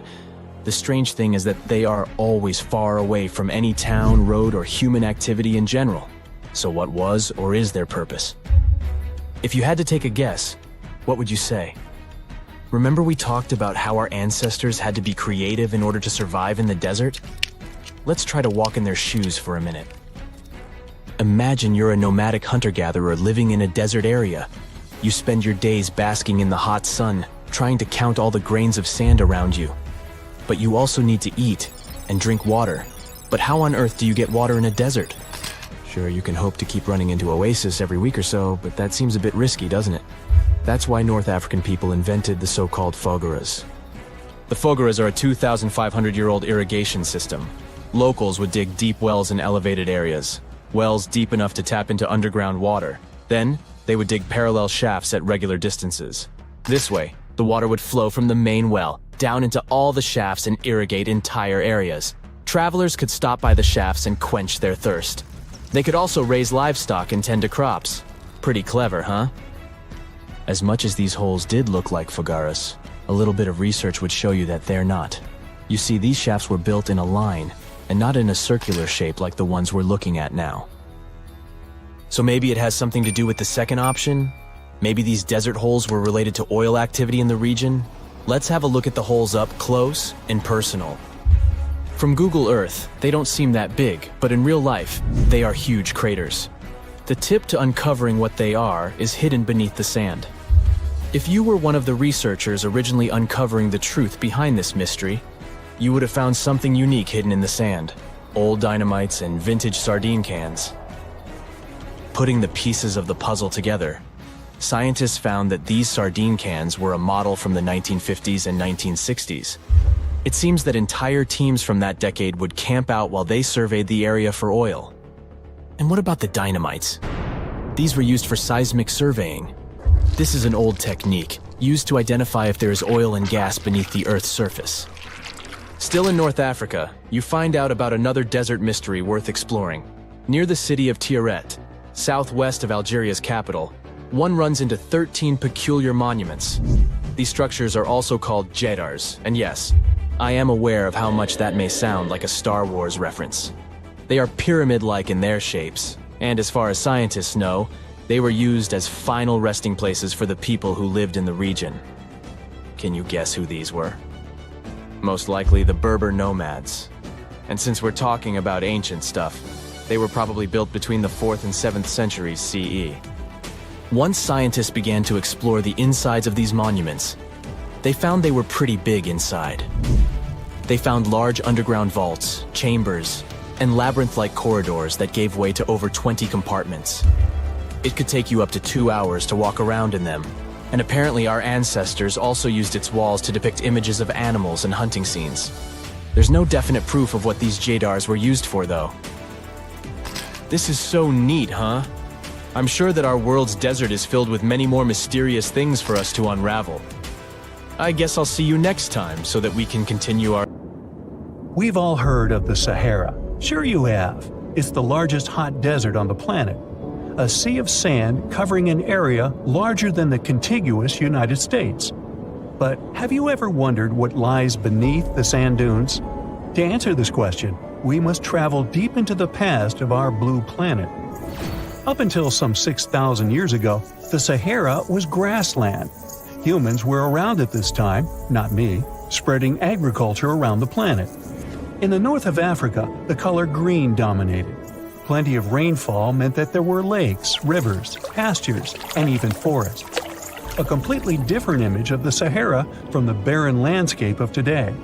But then, the climate started to shift. The region became parched, and the vegetation started disappearing. The wind did the rest. It took away the fine sediment after there were no plant roots to hold the ground together. Give it a couple thousands of years, and you get a familiar image of the Sahara: sand and rocks stretching as far as the eye can see. But when it comes to volume, only a quarter of the Sahara is actually sand. The yellow sands of the Sahara are just one part of the story. The desert has many other features, such as gravel plains, salt flats, and plateaus. Makes you think if we understand the word desert correctly. For people who study such terrains, geologists, there is only one condition for defining a desert: precipitation. If an area gets little or no rain, then it's considered a desert. The Sahara certainly fits the bill. Its average annual rainfall is just 3 inches. Compare that to the nearly 45 inches a year in New York. When we look at precipitation, this sandy desert is only the third largest in the world. Number 1 and 2 are Antarctica and the Arctic. They are larger than the Sahara by millions of square miles. It sounds odd, but there is more than one type of desert. The first two are polar deserts, while the Sahara is a subtropical desert. But the difference in air temperature are staggering. In Antarctica's interior, temperatures plummet to minus 76 degrees Fahrenheit. Compare that to the highest temperature on record in the Sahara of 136 degrees Fahrenheit. But this desert has a cool side. At night, the temperature is roughly the same as the average yearly temperature in Denmark. This hot and cold roller coaster makes it hard to choose the right outfit when venturing into the Sahara. And what about the sand? How deep is it actually? The depth varies between 70 and 140 feet. That's not too deep. If you put the Statue of Liberty in a tall dune, half of it would still stick out of the sand. Its vast amounts in the Sahara were created by aeolian processes. That's Greek for wind. Over time, it blows and shapes the surface of the earth. In dry areas with sparse vegetation, winds erode the ground much faster. That's what happened in North Africa. Under all that sand is the bedrock and cracked clay. If you started digging, you would find the same everywhere on the planet, with one important difference. There is some type of soil covering the bedrock. This is not the case in the Sahara. Because of the arid climate and a lack of vegetation, sand covers the ground below. Over the course of thousands of years, a lot of interesting finds ended up in the desert sand. For example, there are petrified tree trunks. These are essentially preserved prehistoric trees. They date back to the time when the region was lush green. In some places, the trees of this fossilized forest are at least 65 feet tall. The wood is so well preserved that you can still see the texture and knots. There are even fossilized pine cones. In 1992, scientists found glass fragments in eastern Sahara. These canary yellow glass shards were scattered across hundreds of miles. They didn't belong to an ancient civilization, although ancient Egyptians used them to make jewelry.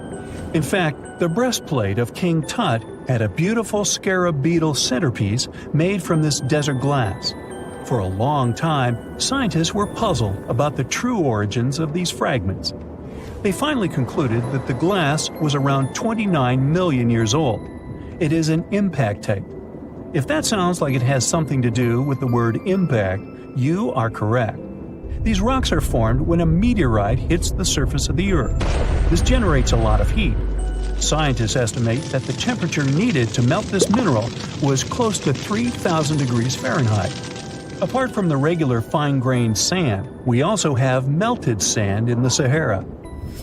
But the desert conceals other unlikely artifacts. Shark teeth are a common find in Morocco, which sits in the western part of the Sahara. What are the fossilized teeth of these marine predators doing in the middle of the desert? This part of the world looked entirely different millions of years ago. There was a sea cutting right through what is now a desert. The Trans-Saharan Seaway ran the length of present-day Algeria and Mali. It was around 165 feet deep. That was enough for all sorts of aquatic animals to inhabit it. Large catfish, sea snakes, and of course sharks lived in the area. British archaeologists even unearthed a turtle shell in Mali in the 1980s. For centuries, there was even an entire city hidden under the desert. Timgad was a Roman outpost constructed by the Emperor Trajan around the year 100 in the current era. For various reasons, its residents abandoned it around the year 700. The sands of the Sahara soon engulfed the city. It had remained hidden for nearly 1,000 years. Then, in the 1700s, a Scottish explorer started digging out the city. His team first uncovered a sandstone triumphal arch 40 feet high, similar to the ones we can see in Rome and Paris today. An amphitheater soon popped out of the sand, and it was followed by well-preserved statues of Roman emperors. The Scotsman's find was so impressive that no one believed him at first. It took 2 more centuries for archaeologists to fully excavate the city during the 1950s. The site covers a surface as large as 10 polo fields.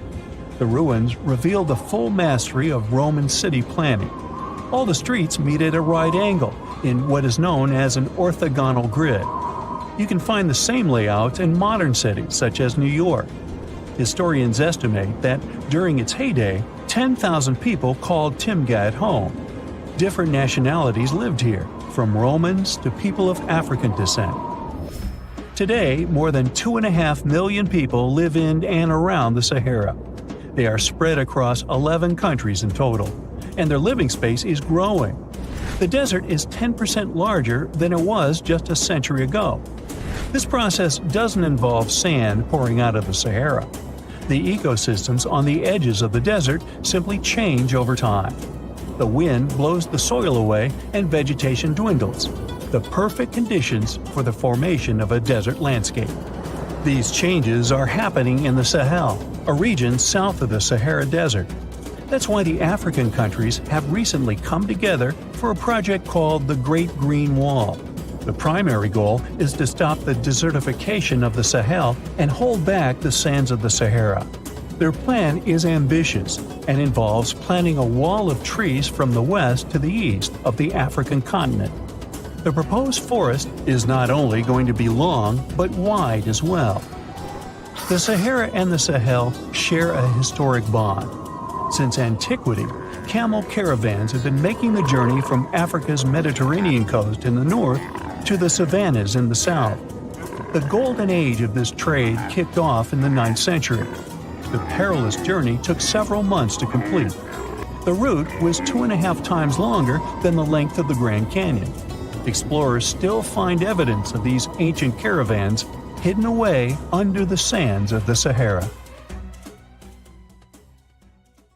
In 1850, French scientist Auguste Mariette went to Egypt looking for manuscripts, but accidentally found a head of a sphinx sticking out of the dunes. He cleared the sand and figured out the sphinx was guiding the entrance to some underground construction. Several months later, he finally entered the Serapeum of Saqqara. Inside, he found an enormous granite sarcophagi with remnants of 64 bulls. Scientists are still amazed by the tech that the ancient Egyptians used to transport those enormous boxes. The Serapeum was built around the year 3000 before the Common Era. It was an underground tomb built to honor the sacred Apis bulls of ancient Egypt. It had a long hallway, almost 500 feet long, with giant stone rooms on both sides. Some of the sarcophagi weighed as much as 50 average cars, and all of them were made with super precision with exact 90-degree angles. These sarcophagi were beautifully decorated with hieroglyphs and carvings that told stories about the lives and importance of the Apis bulls. Now, there are 24 sarcophagi left. In ancient Egypt, Apis bulls were very special animals connected to the deity Ptah. They thought the bulls carried Ptah's spirit and wisdom, helped the pharaoh, and protected the Egyptians. Priests looked for special markings on young bulls to find Apis bulls. It could be a white triangle on its forehead, which symbolized divine light, a shape on its back like a vulture's wing, and a scarab shape under its tongue, which stood for rebirth. If a bull had these signs, they believed it was chosen by Ptah and treated it like royalty. The chosen bulls lived in a special temple in Memphis, the city where they worshipped Ptah. They received the best care and offerings from visitors who wanted their blessings. When an Apis bull passed away, it was treated with great honor and mummified. When Mariette entered the Serapeum, he noticed traces of rollers on the gallery's floor and found 2 wooden horizontal winches. Each had 8 levers. Later, other explorers saw double rails. The burial chambers were lower than the hallway floor. To get the boxes into place, workers filled the chambers with sand so the sarcophagi could be rolled in straight. Then they slowly removed the sand to gently lower the boxes into perfectly cut spaces in the bedrock. A carved stone sign found in the Serapeum said it took 28 days to move just one sarcophagus and its lid into its spot during the time of Ptolemy II. The extreme precision of the sarcophagi with 90-degree angles also has an explanation. Ancient Egyptians wrote texts, or rather, papyrus, on geometry a long time ago. It shows that they knew the approximate number pi and could calculate the volume of a pyramid with its top cut off. If they could figure out complicated math like that back then, it makes sense that they could also carve perfectly flat surfaces 500 years later. All this sounds pretty legit, but some people think certain things don't add up here. The size of boxes is way larger than the size of bulls, yet they buried pharaohs in tiny coffins that barely fit their bodies. The sarcophagi are made out of granite with crazy precision, and they could have just used limestone, which would have made things way easier. The transportation of the boxes seems pretty simple, but only in theory. If one person could pull about 440 pounds, then at least 250 people would be needed to pull just one box. The tunnels in the Serapeum are really narrow, only about 2 feet wider than the boxes themselves. There's no way hundreds of people could have squeezed into those tight spaces to pull the boxes. And even if they did, how would they turn the box in the cramped corridor, lower it into its niche, and place it perfectly in the middle? Somehow they did this 24 times, and every box is centered perfectly. Plus, the chambers were dusty, and there were no signs of soot from lamps. This means they must have worked in almost complete darkness. The real use of the boxes could also be different. A long time ago, even before the Egyptian pharaohs ruled, the local people already knew how to use fermentation. It happens when tiny organisms called yeast eat certain ingredients like starch and turn them into gas and ethanol. So someone in ancient Egypt probably put food like barley, bread, and even meat inside a giant stone box, then closed it tight with a heavy lid. These stone boxes, carved from granite, were so precisely made that they were almost completely sealed, so nothing could escape from it. As the yeast inside the box started working, it created more and more CO2 gas. It built up pressure inside the box. The granite boxes were incredibly strong. They could handle more pressure than a car tire can hold. When granite was squeezed under such pressure, its crystals produced a tiny electric charge. This effect was possible because granite contains quartz, a material that reacts to pressure this way. The process also needed meat or animal parts, possibly to help the yeast grow better. Meat contains something called oleic acid, which yeast needs to keep growing and to survive the bad effects of the ethanol it produces. As the pressure inside the box kept growing, the combination of gases and electricity made these boxes not just ancient fridges, but powerful energy systems. Over time, the pressure inside got so strong that it could push the lid open and the gas would escape with a pop. But when people rediscovered the Serapeum in 1850, they found old drawings that showed piles of stones stacked on top of some of the box lids. So, someone long ago probably tried to make the lids even heavier by adding extra weight to make it harder for the gas pressure to push them open. This extra weight also meant the quartz crystals in the granite could keep creating more electricity under all that pressure. If someone opened one of these stone boxes thousands of years later, they would only find bones from bulls that were placed in the box. And that's exactly what Mariette discovered in the 1850s. They opened the Serapeum for visitors soon after the first excavations in the second half of the 19th century. Prince of Wales even had a luncheon with his guests in one of the sarcophagi. Sands and earthquakes made the site inaccessible for a while, but now you can visit it again and try to solve the mystery yourself.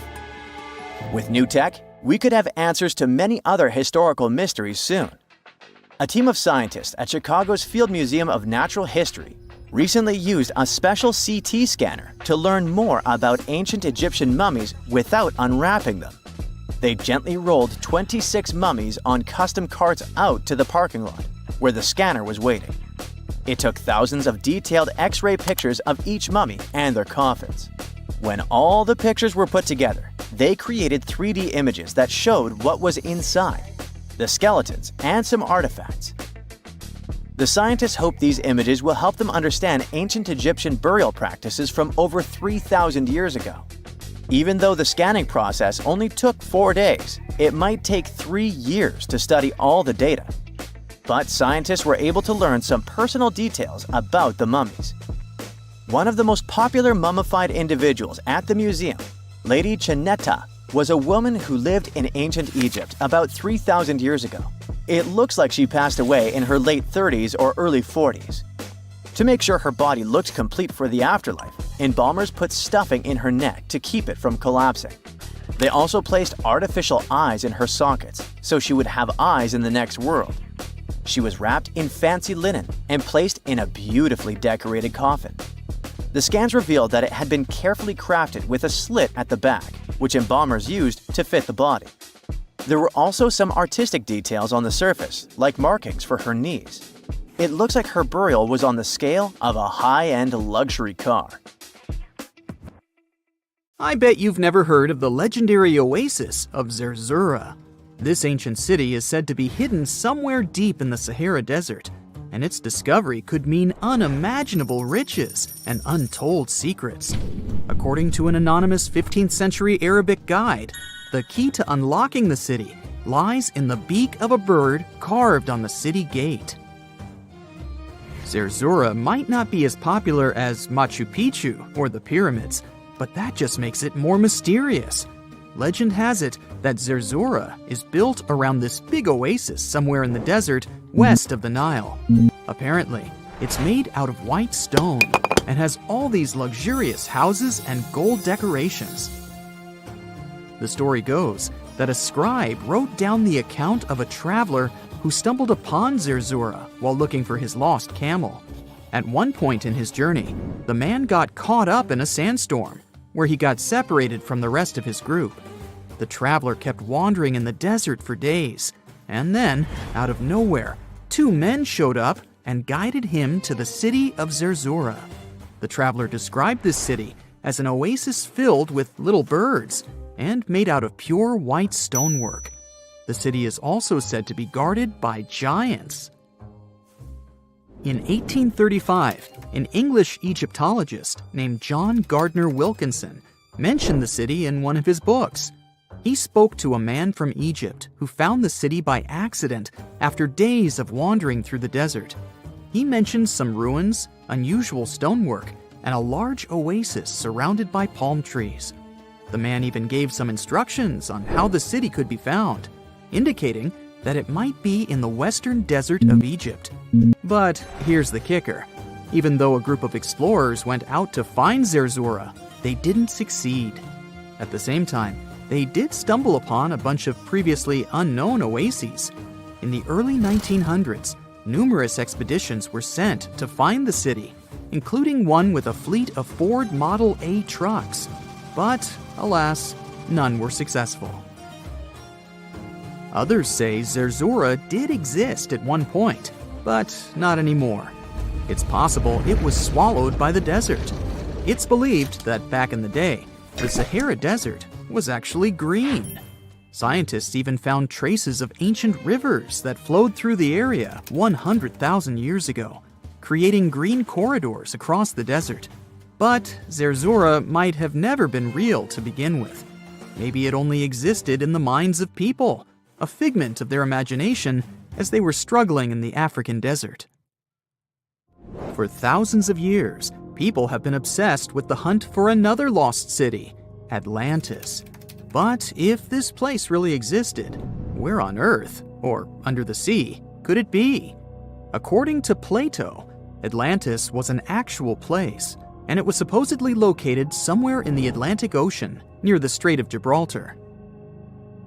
But how did this mythical city become synonymous with a perfect, paradise-like society? Well, you can thank Ignatius Donnelly for that. The American writer published a book in 1882 where he outlined 13 hypotheses about the existence of Atlantis. Donnelly truly believed that this lost city was where ancient humans lived in peace and joy for centuries. Donnelly even thought that Atlantis was the original source of many ancient civilizations around the world. And if we just followed Plato's clues, we could totally find Atlantis. Sounds like a treasure hunt, right? What inspired Donnelly to go on this quest in the first place, you might ask? Apparently, an amateur archaeologist discovered the city of Troy, using Homer's The Iliad as a guide. Well, if Troy was real, then why not Atlantis? Back in the day, some people believed that America was the legendary Atlantis. Columbus really stirred up some excitement when he brought back news about the New World to Europe. But the real hunt for Atlantis didn't really start until the 20th and 21st centuries. Some people tried to connect the dots between a volcanic eruption on the island of Santorini and the destruction of Minoan settlements. But in 2018, a team of investigators claimed they had nailed it, announcing they had discovered concrete proof that Atlantis had existed. What was their evidence, you ask? A series of mysterious circles in a national park in Spain. But the circles turned out to be nothing more than experimental ponds for studying zooplankton. Let's face it, there's no real evidence that Plato's lost city of Atlantis actually existed. But it doesn't make searching for it any less exciting, does it? The Fountain of Youth isn't a lost city per se, but it is another mythical location that many have claimed to have stumbled upon over the years. Long ago, people were obsessed with the idea of living forever, or at least extending their lives as much as possible. Each culture had its own wild story, like the Greeks talking about a magic fountain that let people live longer, or Alexander the Great finding a river of paradise that could heal the wounded. Japanese legends spoke of hot springs that could make you young again, while the Caribbean locals talked about the restorative powers of the water in one of their own mystical lands. Explorers searched far and wide for these magical waters, but nothing. Probably the most famous of all was the story of the Spanish explorer Juan Ponce de Leon, who thought he'd found it in Florida. Now, Ponce de Leon was quite a character. He sailed with Columbus and became an important figure in the area now known as the Dominican Republic. He found gold in Puerto Rico and even became the island's administrator. But when the ruler of Spain decided to replace him in his duties, he got upset and decided to explore Florida, looking for gold and the elusive Fountain of Youth. He explored the Bahamas, but sadly, he didn't find any gold or magic water. He did, however, make his way to Florida. He explored the coast and even discovered the Gulf Stream. Unfortunately, his last expedition didn't go well, and he was wounded.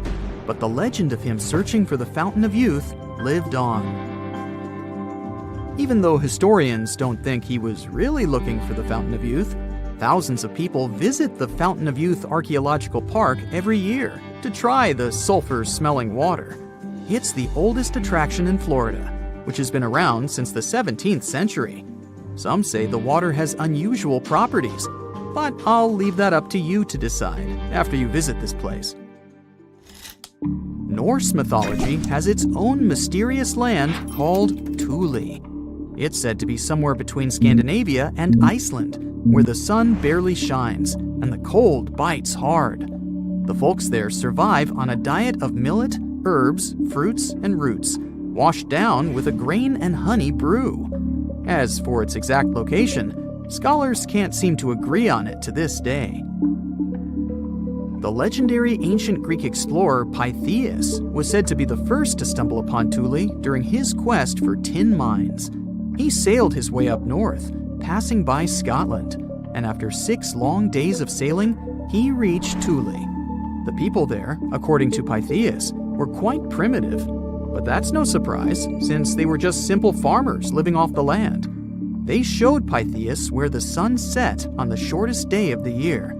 They also told him that in winter, the sun never rose at all, and in summer, there was no night.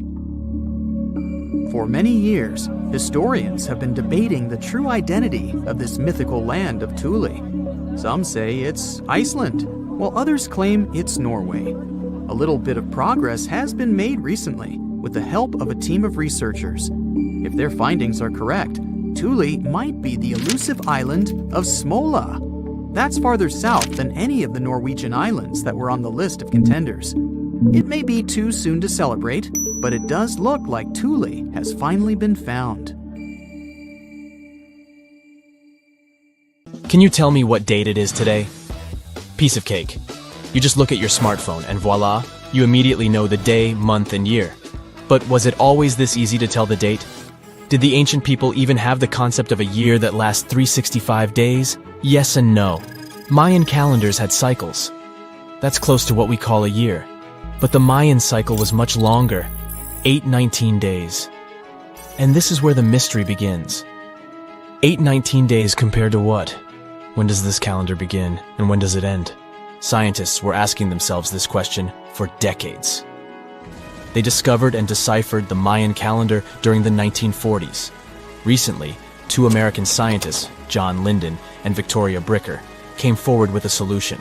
So, what did they do differently from their predecessors? The duo deciphered the code by broadening their thinking. They expanded the calendar from 819 days to full 45 years. That's 20 times longer than the original cycle. And a pattern started to emerge. This was a major breakthrough because the Maya told time in a complicated way. You can forget about the easy-to-read Arabic numerals we have today. These ancient people used glyphs. These are tiny images that represent characters, something like the icons on your desktop or universal symbols. When you see a little dot with 3 curved lines above it, you know there is a Wi-Fi network available. The Mayan calendar used glyphs that represented animals or natural phenomena. For example, there were symbols for a jaguar and an eagle. Each glyph marked one day. Each cycle is repeated 4 times, 8 and 19 x 4. Let's call these 4 cycles blocks. The Mayas colored each block differently. Scientists thought these colors corresponded to the 4 cardinal directions. Red was east, white, north. West was black, and finally, yellow marked south. But then the 1980s came. Yeah, this was a weird decade.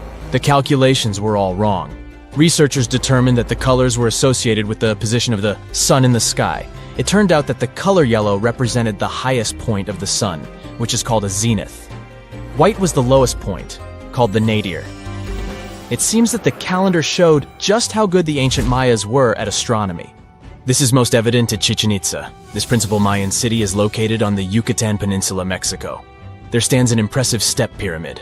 It is dedicated to the feathered serpent deity, and its alignment is perfect. Something marvelous happens here twice a year, during the equinoxes, March and September. These are the times when the sun shines directly over the equator. On these 2 dates, the day and night last the same. At the site of the pyramid, sunlight first illuminates the sculpture of the serpent head at the base of the structure. Then it makes its way up the 91 steps. This creates the illusion that a snake is slithering down the pyramid. Even today, people gather to witness the sight. And it must have been more impressive when the Mayas completed the structure 1050-1300 CE. Do you know what a synodic period is? Neither do I. But Mayan astronomers did. A synodic period is the time that passes before a stellar body does a full lap. For example, this is the period between 2 full moons. When you look from Earth, this period lasts roughly 30 days. And the Mayas were looking at the skies non-stop. They carefully noted the synodic periods of all planets. From Venus to Saturn, these ancient astronomers kept records of nearly all celestial bodies. But what does this have to do with their calendar? The American researchers' calculations revealed the link. Let's take the planet closest to the sun as an example, Mercury. Its synodic period is 117 days.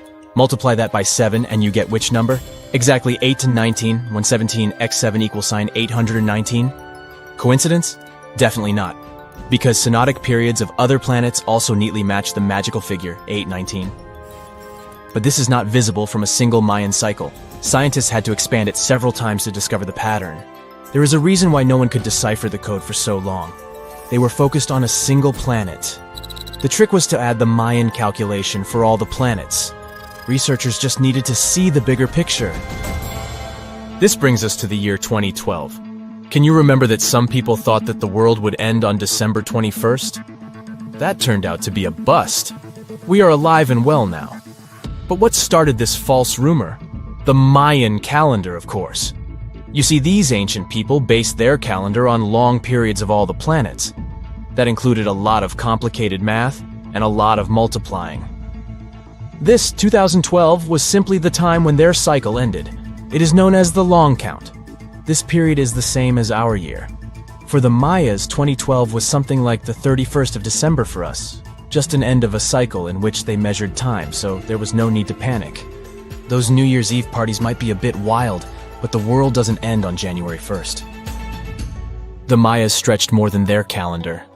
Rubber was the name of the game. Yes, you've heard it correctly. These ancient people were making different grades of rubber 3,000 years before one famous American did, Charles Goodyear. They would extract natural latex from the rubber tree. This is a milky substance that can be turned into rubber. And they weren't the only ones. Scientists found evidence that their neighbors, the Aztecs and the Olmecs, did the same. But what did they do with rubber? They didn't need car tires, definitely. But it's cool to have a nice pair of sandals for the beach. The Spanish wrote about rubber sole footwear that natives wore. Sadly, scientists still haven't found them. That would be a big step for archaeology. So the Maya were playful with rubber, literally. Researchers guessed that they produced balls from latex. These were bouncy and ranged in size from a softball to a soccer ball. A typical Mayan ball game, pits, involved 2 hoops. You must be thinking basketball, but not quite. The hoops were set on walls, 23 feet high. Compare that to the NBA standard of 10 feet. And the hoop was the other way around. There is also a sweet side to the story of the Mayas. These ancient people enjoyed chocolate. In fact, the modern word chocolate probably comes from their language, xocolotl. This meant bitter water. Okay, you get the bitter part, but why water? The Mayas didn't produce chocolate in the form we know it today. They didn't make bars of chocolate. They drank it.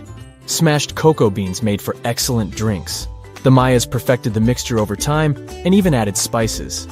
Anyone up for a fiery chocolate drink with stew peppers and cornmeal? Who knows, maybe this beverage actually tasted well. Cocoa beans were sacred and used as a currency. Researchers believe all social classes got to enjoy it. Free chocolate for all sounds nice even today. But where did the Mayas get clean water for their cocoa drinks? From the oldest known filtration system in the Western Hemisphere. It was based on zeolite. These are minerals that contain aluminum and silicone compounds. And guess what? Modern air and water purifiers still use this material. Mayan tech wins yet again. Back in Europe, Roger Bacon developed a sand filtration system in 1627, some 1,800 years after the Mayas. But what about regions without rivers, lakes, or springs? Mayan engineers had it all figured out. Rainwater. They would carve out large reservoirs in the limestone bedrock. Then, they would coat these underground caves with a layer of a watertight material. The final step was to make small channels that collected water from the hills above. Scientists estimated that just one of these reservoirs could hold on average 10,000 gallons of rainwater, enough to fill 55 modern hot tubs. One of the most unexplored and mysterious places on Earth is located in plain sight. It's one of the most majestic monuments of humankind. The wonder of the ancient world hides a secret that scientists and archaeologists still can't solve. This is the Great Sphinx of Giza in Egypt. The huge sculpture of a lion with a human head was carved out of rock about 4,500 years ago. Scientists still don't know the exact date of its creation and are also unaware of who built it and what for. There are many assumptions and theories, but none of them has been confirmed. Most people have seen this majestic sculpture either in photographs or in reality, but almost no one knows what's hidden underneath it. The statue of the Sphinx was carved from a single piece of limestone. It was painted. The remains of color pigment on the surface prove this. In the distant past, the Sphinx looked much brighter and more colorful than what we see now. But even after thousands of years, its greatness hasn't diminished. And by the way, Sphinx is not the real name. It was invented by the Greeks about 100 years or more after its creation. Initially, the Egyptians called the statue Hor-em-Akhet. There are many legends and theories saying the Sphinx is there for a reason. It's like a watchdog that guards the tomb of the pharaoh and the secrets of ancient Egypt. These legends become more plausible when archaeologists discovered hidden entrances at the feet of the Sphinx. They believe that these secret passages are the beginning of the tunnels leading to the halls with treasures. You can find a lot of stories on the internet that claim the Sphinx hides the Hall of Records, a repository filled with ancient and secret knowledge. One of the main artifacts of this repository is supposed to be the records of the ancient mythical state of Atlantis. According to legends, the entire library from this city was moved under the Sphinx. The entrance to this library must be located next to the Sphinx's right paw. Many archaeologists tried to find this entrance, but came away empty-handed. Also, there are many images with detailed diagrams of the underground city that consists of a network of tunnels and chambers under the Sphinx. Someone says there are structures as tall as 12-story buildings hiding underground, but there's no evidence of this. Archaeologists, even after millennia, continue to explore the mysterious sculpture. At the same time, many Egyptians don't want to learn more about the Sphinx. They're terrified of awakening something supernatural. In 1998, scientists discovered tunnels leading to empty caves under the Sphinx. They found evidence of earlier excavations there. It's quite possible that someone managed to find the treasures and take them away. Some people believe Egyptians found some kind of artifact under the Sphinx that has the power of unknown advanced technologies. The artifact is so powerful that it can change the course of history. Of course, most theories are just fairy tales of conspiracy fans, but it's a confirmed fact that the Sphinx hides a system of caves and rooms. There are so many rumors surrounding the Sphinx that it's impossible to understand what's true and what's false. In any case, it's difficult and dangerous to study the sculpture because active excavations can destroy it. And then the entrance to the underground rooms can get blocked by rocks and lost forever. Also, further exploration requires a lot of money, and financing is not always easy to find. But the main reason? It's too risky. There's no guarantee that people will be able to get out of the underground labyrinths. For these reasons, scientists and archaeologists have been exploring this majestic structure for so long. Another famous architectural monument with a secret is Mount Rushmore in South Dakota. Everyone admires the images of the U.S. presidents' faces carved into the rock, but few people know that there's a secret room hidden behind the head of Abraham Lincoln. The architect of Mount Rushmore wanted to carve slabs on the rock with the record of the main stages of the country's history. But his plan was too complicated to carry out. Then he was offered to implement it on a much smaller scale, to build a secret room inside the mountain. The idea was to save this knowledge so that future generations will always remember the history of their country. Unfortunately, the architect didn't have time to finish his work. The construction stopped for several decades. But in the late 90s, the project was resumed. Porcelain enamel panels depicting the history of the U.S. were placed in the room. It's possible that these plates will be stored there forever. But people can't see them, at least for now. The room is inaccessible to tourists as it's too difficult to get inside. Another secret room is located in the Empire State Building. More precisely, it's not even a room, but a place where you can take cool photos. almost all tourists gather on the observation deck of the 86th floor to enjoy a stunning view of Manhattan. But there's another deck with panoramic windows on the 102nd floor. There are way fewer people there because almost no one knows about that place. Fortunately, access to this deck is open to everyone. You probably won't have to wait in line for a long time to take a photo. You'll feel special because you're in such a secret place where there are almost no people. But the coolest place is even higher, on the 103rd floor.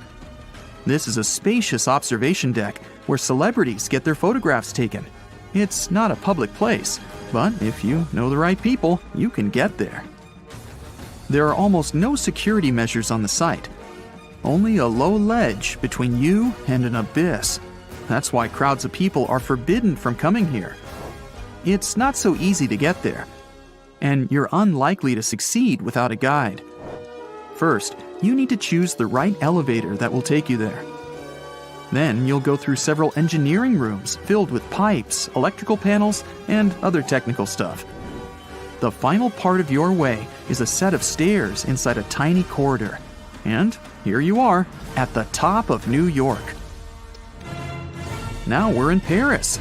See the Eiffel Tower? Inside it, there are restaurants and observation decks. But if you try hard, you can find a secret apartment. Now it's a museum, but it was built so that people could live in it. The architect of the tower, Gustav Eiffel, created this apartment in 1889 for himself. It's almost at the very top of the Eiffel Tower. Imagine what a beautiful view he observed every day. He was the first and only tenant. No one else could gain access to this place. When the architect passed away, the apartment remained empty for a long time. Only recently, they restored it and turned it into a museum. Inside, the epoch of the last century is recreated. They even put wax figures of Gustav Eiffel, his daughter, and the American inventor Thomas Edison inside the room. This place is filled with an endless stream of passengers, office workers running late, visitors from other cities, noise, and train whistles. At Grand Central Station in New York, among all these sounds, you can hear the sound of a ball hitting a racket, if you're in the right place. A real tennis court is hidden inside New York Central Station. It belongs to a tennis club that arranges corporate games for employees of many companies. The club was opened in the 60s. Now we're moving to London, Charing Cross Road. It isn't easy to find one secret place here. To do this, you need to look carefully at your feet. Do you see these sewer grates in the asphalt? Inside them, you can notice two signs with the name Little Compton Street. Yeah, there's another street right below you. It disappeared from all maps at the end of the 19th century. Charing Cross Road was built over it. The identification signs that you see are part of old engineering tunnels. There's another interesting place in London. It's located in the southeast corner of Trafalgar Square. At first glance, it looks like a thick lamppost, but there are too many tourists walking around. You come closer and realize that one person can easily fit inside the post. The lamppost belongs not to an electrician, but to a police officer. Yeah, this is the smallest police station in the world. It was built in the 1930s and used as a watch post. Officers had to sit there one by one and watch Trafalgar Square. That always attracted a lot of pickpockets and all kinds of other criminals. Archaeologists have been studying Petra in Jordan for 200 years, and in 2024, they found something they had never seen before. It's a tomb with at least 12 complete human skeletons and artifacts that are over 2,000 years old right in front of the treasury. Bronze, iron, and ceramic items were placed with the deceased, which shows how people honored their loved ones when they passed away. It's a rare chance for scientists to learn more about the Nabateans, an ancient group of Arabian nomads who built Petra.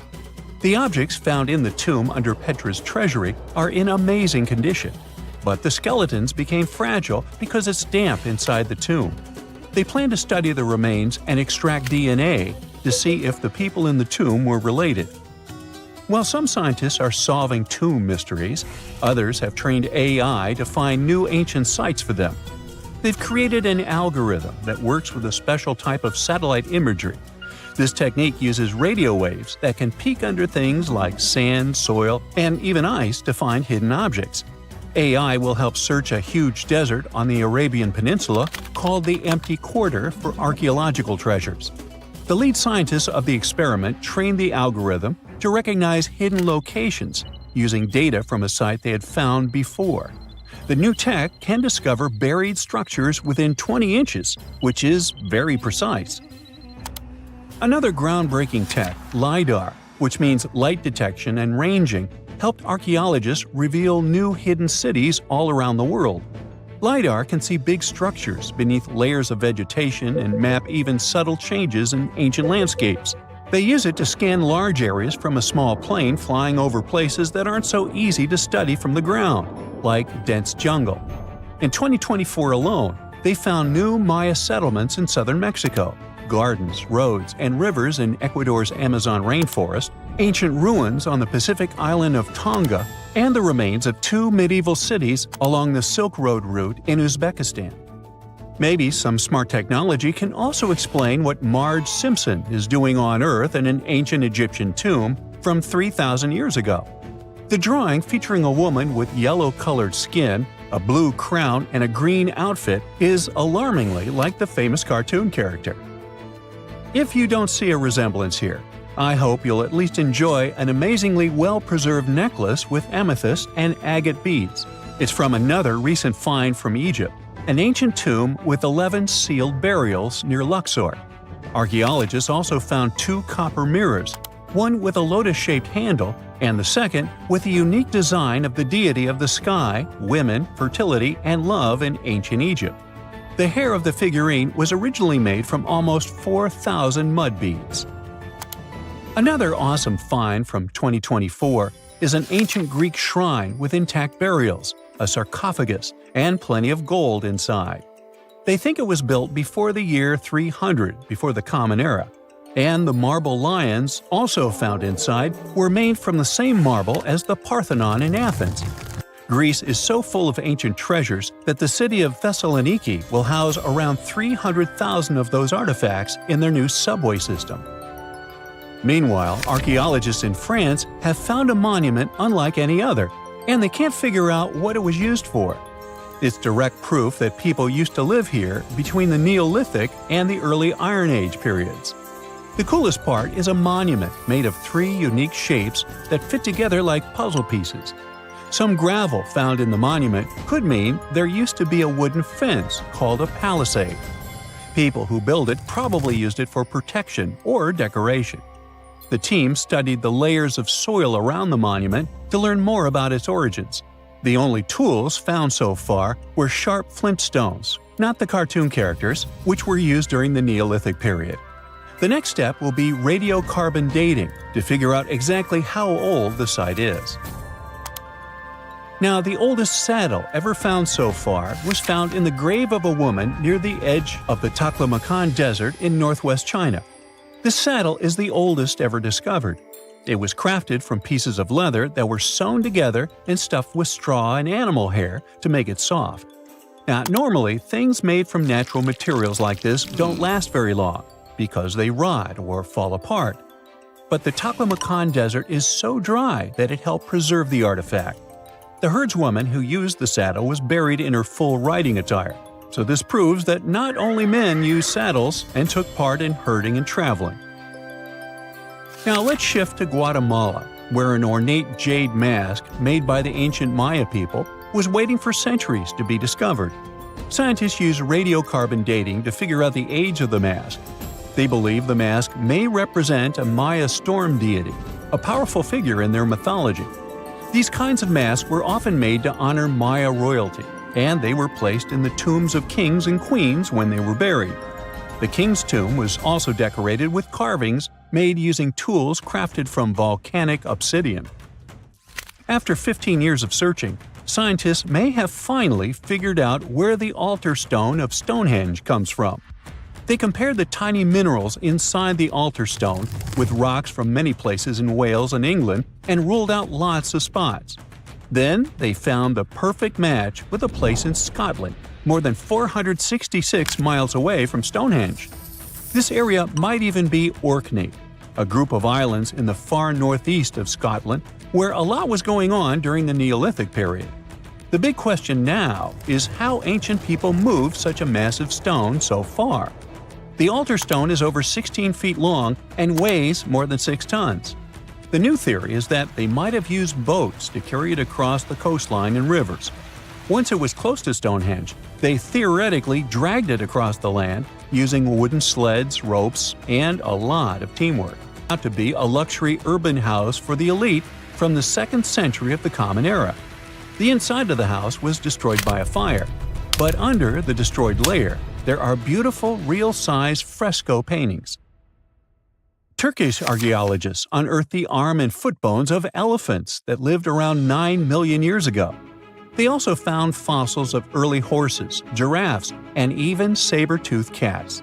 They've already identified 43 distinct types of animals from this site and collected more than 4,000 fossils. One more cool find from Turkey is a 64,000-year-old workshop inside Incasia Cave. It looks like people used it for 24,000 years non-stop. There are some tools inside, like flakes and blades, which were made inside the workshop. In eastern Turkey, a farmer accidentally found a 1,000-square-foot mosaic from the late Roman or early Byzantine period just beneath the dirt. Experts say it's a one-of-a-kind thing from this region, and it's still in one piece after all this time. The pattern shows dozens of trees, plants, and animals that were found in ancient Turkey. There could be more treasures in the area, so they plan to keep digging. Our final stop will be in Sicily, where archaeologists uncovered a huge ancient thermal complex. Inside, they found 2 rooms with floors covered in colorful mosaic designs, along with a large courtyard surrounded by arched wings. As they kept digging, they discovered more parts of the ancient city. They found new roads and the remains of a huge complex, along with stretches of old stone walls that were part of the city's fortifications. These discoveries are helping scientists imagine what the city might have looked like during ancient times. No one knows for sure whether the bathhouse was built by the Greeks or the Romans, since both civilizations lived in Sicily long ago. If someone finally invents time travel and you hop on a trip to the past, you won't recognize many of the things you know and love today. The Statue of Liberty and the Egyptian pyramids, some basic gadgets like the remote control and your laptop, and even the corn you have for lunch have all changed beyond recognition. When the pyramids were originally built in ancient Egypt and Giza and other places, they didn't look sandy brown at all. All of them were covered with white limestone. If you had seen them under the hot African sun, you'd have to look away. That's how smooth and shiny they were. Builders used around 6 million tons of this material for the Great Pyramid of Giza alone. It's the largest one you can still see on your trip to Egypt. The local rules were quite a thrifty crowd, and they reused some of the casing stones for other construction projects. A massive earthquake in the 14th century has also loosened some of the stones, so you won't see a lot of limestone, but some of it is still there, on top of the Pyramid of Khafre in Giza. It looks like it has a second peak on top of the first. In ancient times, all pyramids used to have capstones called pyramidions, covered in a mix of gold and silver. Most of them have been lost over the centuries, but you can still see a few of them at museums. They show images of Egyptian deities. The pyramids were probably modeled after a sacred pointed stone, the benben. It represented the rays of the sun. Now, lifting heavy rocks wasn't so simple without the tech we have today. I guess you'll agree with me if you helped your friends move at least once, and they made you carry the couch. But those smart Egyptians of the past thought of that and chose the pyramid shape. It lets the weight distribute evenly throughout the whole thing. The Statue of Liberty has also had a major makeover since it was first unveiled in 1886. Believe it or not, it used to be a shiny brown color, just like a penny. 20 years later, it changed its color to green. It wasn't a fashion statement, but a chemical reaction. The statue is covered with hundreds of thin copper sheets. When copper reacts with air, it naturally forms a protective layer called verdigris. This layer protects what's under it from corrosion, and that's why statues and other things made of copper, brass, and bronze can last so long. When Lady Liberty first turned green, people in authority decided it would be a good idea to paint it all over. It was way before social media, so you couldn't just drop an angry comment under the post describing the idea. But they wrote about it in the local newspapers, and the public didn't love the idea. Then the Times interviewed a copper and bronze manufacturer, and he confirmed they shouldn't repaint it, because removing the protective layer would mean destroying the statue. Over the years, people have suggested painting Lady Liberty several times, but no one has ever done it. I don't know about you, but I can't imagine that lady in any other color, so I guess it's for the better. You love bananas as much as I do? Next time you enjoy a juicy soft one, remember you gotta thank selective breeding for that texture. The original wild bananas had many large, hard seeds and not so much delicious pulp. And hey, who doesn't like a sugary watermelon? It has a history of over 5,000 years, and it used to have bitter, yellowish white flesh and was really tricky to open. Selective breeding saved the day again, and watermelons got way sweeter. Japanese scientists went further and invented the seedless version. Corn's grandmother is a Mexican grass called teosinte. The kernels in this grass were small and hard to get. Farmers from many thousands of years ago saved the seeds only of those plants that were larger or tastier, or with kernels that were easier to grind. Thanks, my friends, for giving us the corn that's edible and even delicious. And just imagine, wild avocados were so small that they could easily fit in the palm of your hand. The pit in them was so large you wouldn't find much edible material inside. They also had a much harder shell than the ones we're used to. You probably wouldn't get a lot of work done without your beloved computer today, but I can't tell you exactly whom to thank for this invention. The ABC from 1942 is one of the contendants for the title of the first computer. It's short for the Atanasoff Berry computer, named after its inventors at Iowa State University. The ABC weighed over 700 pounds. Yep, yours must be way lighter than that. That big boy consisted of around 300 vacuum tubes and had a rotating drum, a little bigger than a paint can, and had small capacitors on it.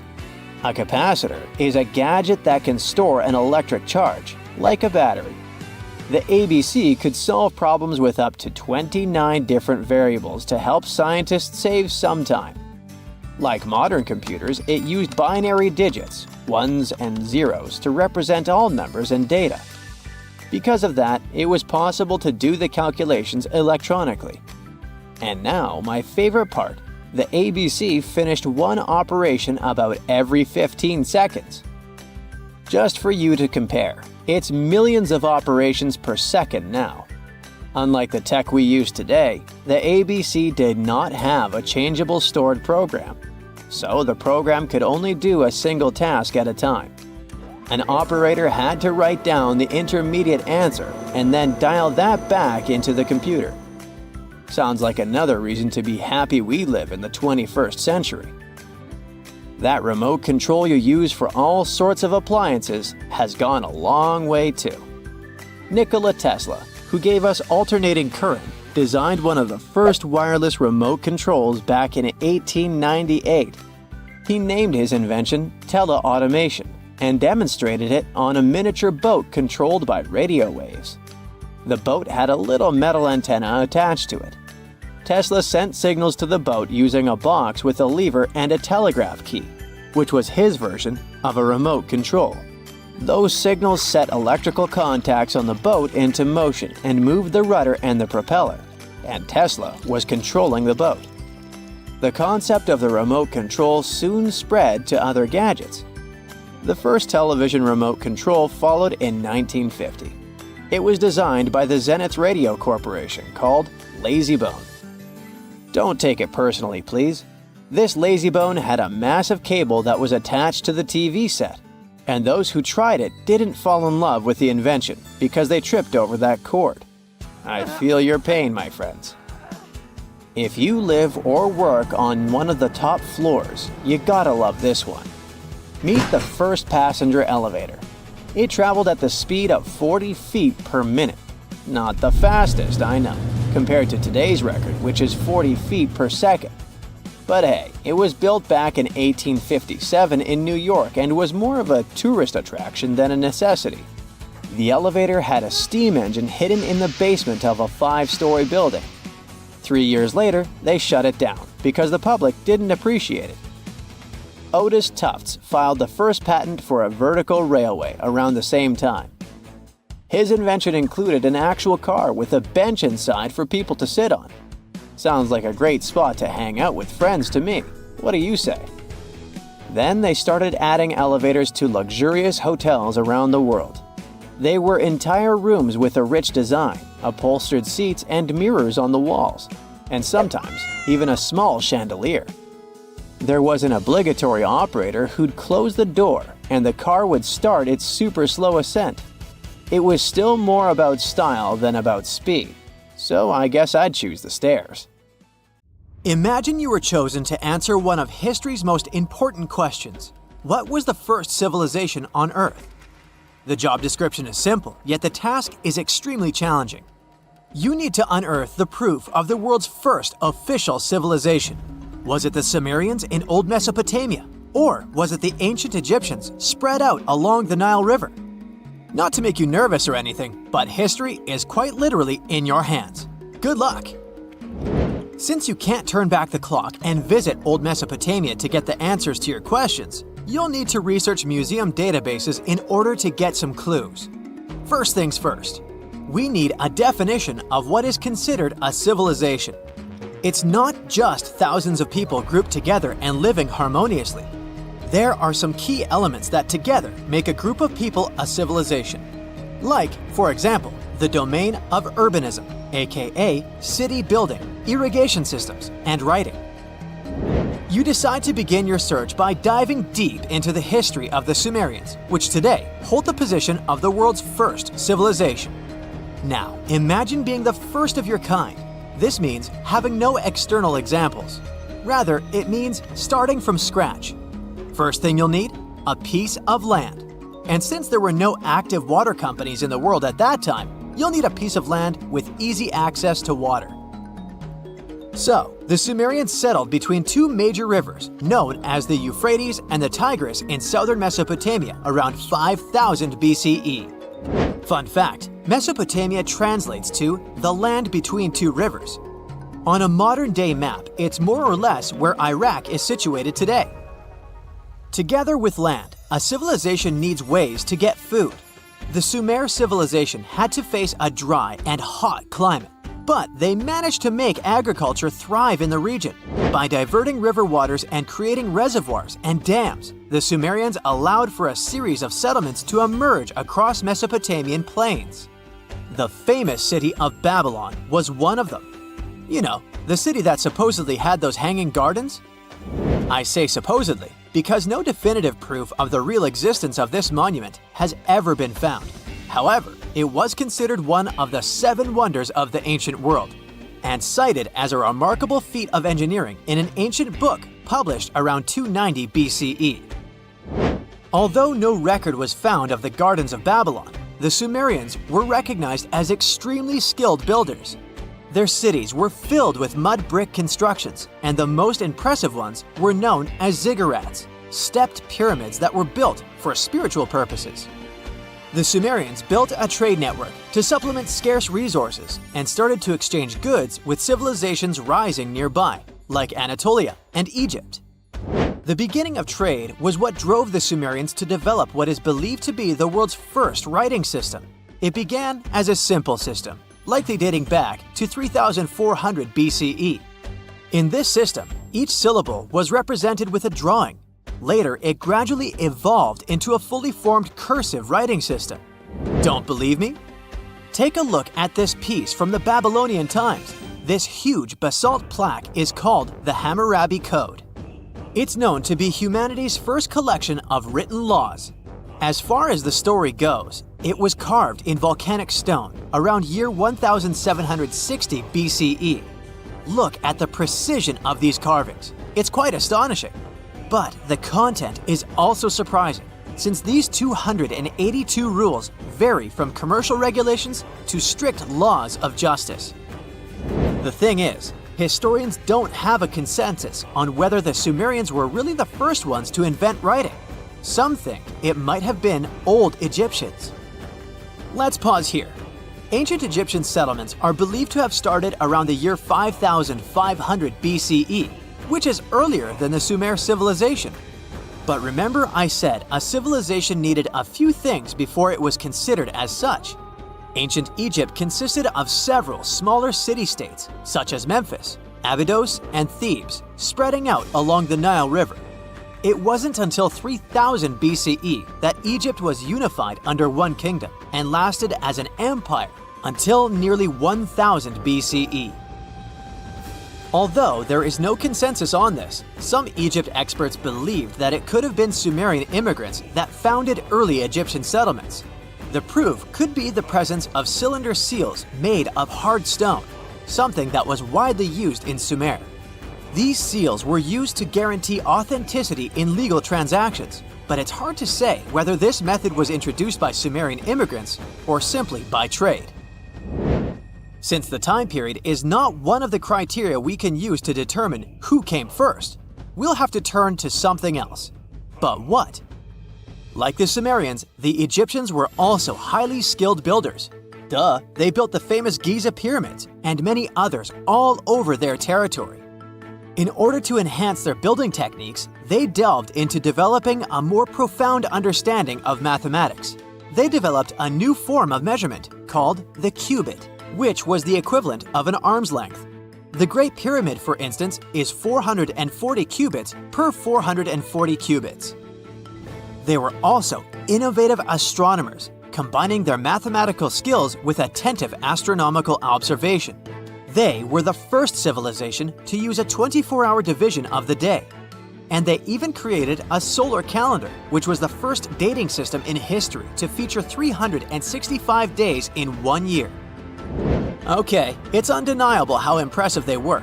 But some experts say that the dispute has to be settled through the comparison of their writing systems. Hieroglyphic writing, the first Egyptian style of writing, is said to date back to 3000 BCE. It was a composition of over 700 symbols, which were carved in stone. For a long time, researchers believed that the Sumerian writing had come before Egyptian, but in a recent discovery made by Yale researchers claims otherwise. Archaeologists have discovered a panel of 4 signs that are believed to have been written around 3250 BCE. Oh, and they've also found another rock drawing depicting a pregnant elephant that can date back to 4000 BCE. Now, there's also a third possibility that fewer people seem to mention: the Indus Valley Civilization, also known as Ancient India, located around the area of modern-day Pakistan and India.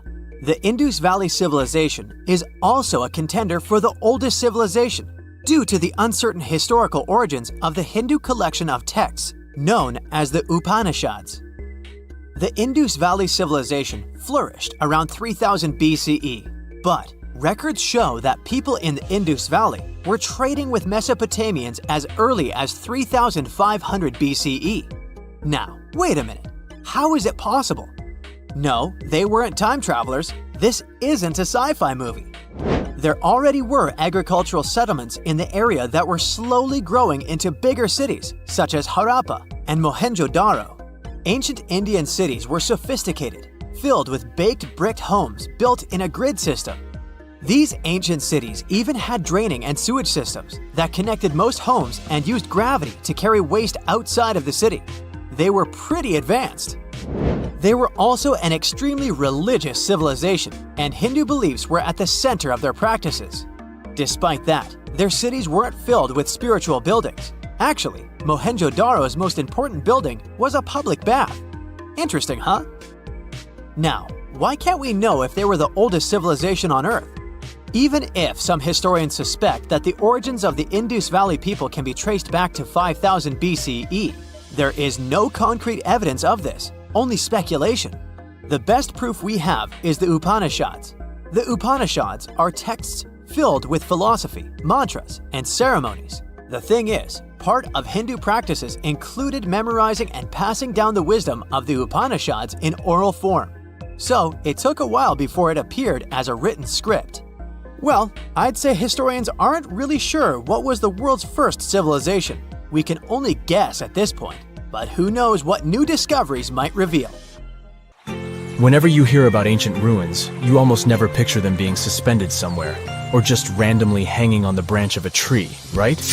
In fact, for most of the ancient artifacts we have exposed in museums all over the world, archaeologists did quite an impressive amount of digging. You see, buildings have this funny way of fading away over time if not properly taken care of.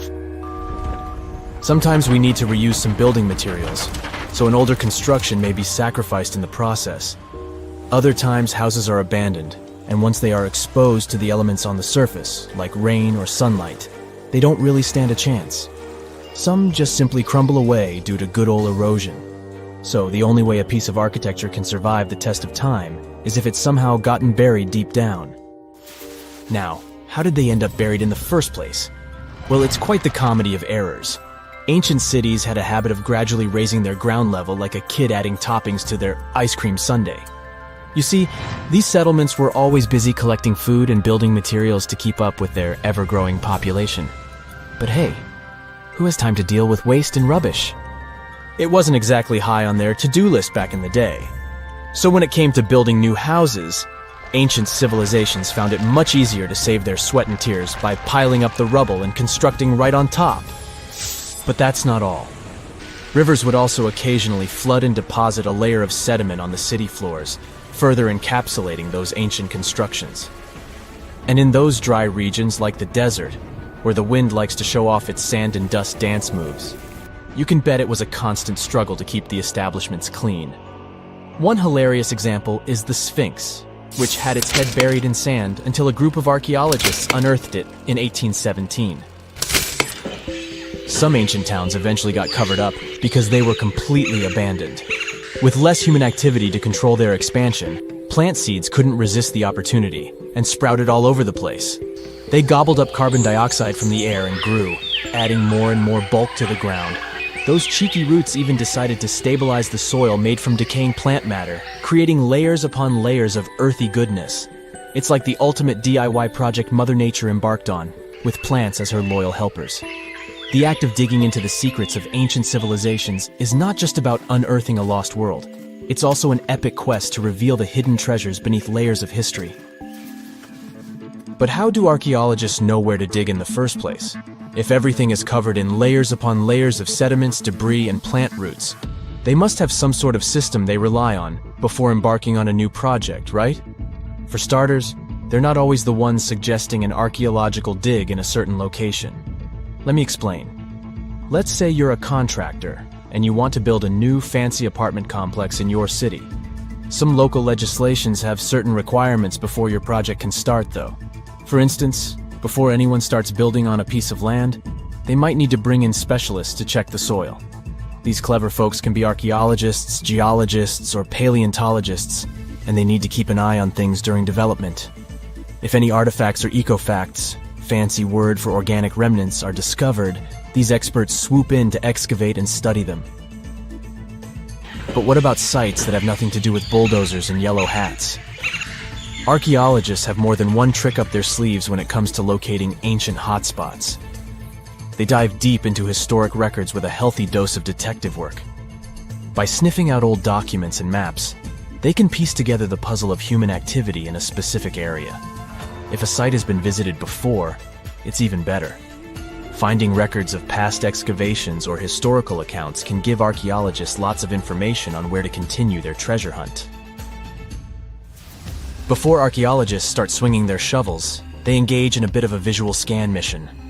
Armed with a grid system, they'll stroll around the site, keeping their eyes peeled for any artifacts that might be hiding just beneath the Earth's upper layer. From groundstone tools to historic glass and even ancient garbage dumps, yes, they're all so valuable.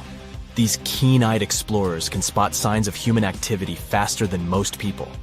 If they stumble upon midden soil, fancy term for a garbage dump, they know for sure that humans once called this place home. Archaeologists don't just rely on their trusty shovels, though. They have an arsenal of gadgets to aid in their search for hidden wonders. Geophysical tools are like their secret weapons. Take the resistivity meter, for example. This clever contraption measures the electrical component of the soil and any buried features or artifacts. A buried wall, for instance, will create a different resistivity reading than the surrounding soil. Magnetometers and ground-penetrating radar work in similar ways, showcasing potential hints of ancient treasures in the soil. And who could forget our trusty old friend, the GPS? It helps archaeologists map out precise locations, like a high-tech treasure map, leading them straight to their pot of gold. Care to virtually visit some of the most important archaeological sites in the world? Well, follow me. In the United Kingdom, for instance, you'll find this interesting place called Stonehenge. It's one of many henges scattered around, but this one really takes the cake. Picture this: massive ancient stones standing tall and proud, arranged in a funky outer ring and an inner horseshoe, with some smaller stones thrown in for good measure. And guess what? These amazing stones have been around for over 5,000 years. Talk about a serious case of rock-solid longevity. Now, here's where it gets interesting. According to local folklore, the legendary wizard Merlin whipped out his magic wand and poof! He teleported these massive stones all the way from Ireland. Apparently, some giants had assembled them there, but Merlin decided they would look much better at their new location. Others think it's just the ruined remains of an old Roman spiritual edifice. These amazing structures were built by our Bronze Age ancestors. With their simple tools and limited tech, they managed to create this monumental masterpiece. Impressive, right? Unfortunately, there's still so much we don't know about this area. Stonehenge's initial purpose remains a mystery to this day. Sure, there are lots of theories, but scientists have yet to agree on the subject. However, we do know that it's perfectly aligned to catch the sunrise during the summer and winter solstices. The ancient city of Pompeii is an equally amazing archaeological site. Picture this: Mount Vesuvius, a notorious troublemaker, decided to throw a volcanic tantrum and completely covered this ancient Roman city. It turned it into a time capsule, located outside present-day Naples in Italy. Fast forward to the year 1748, when a bunch of adventurous explorers stumbled upon Pompeii. Lo and behold, they discovered a treasure trove of well-preserved goodies: streets, houses, food. Probably a bit stale by then. Blingy jewelry, fancy sculptures, colorful frescoes, everyday household items, and even animal and human remains. It was like an epic archaeological party.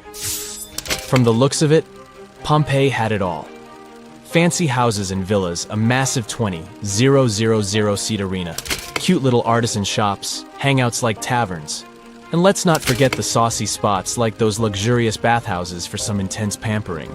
There's also the Sanctuary of Apollo, where people used to gather for their daily dose of worship.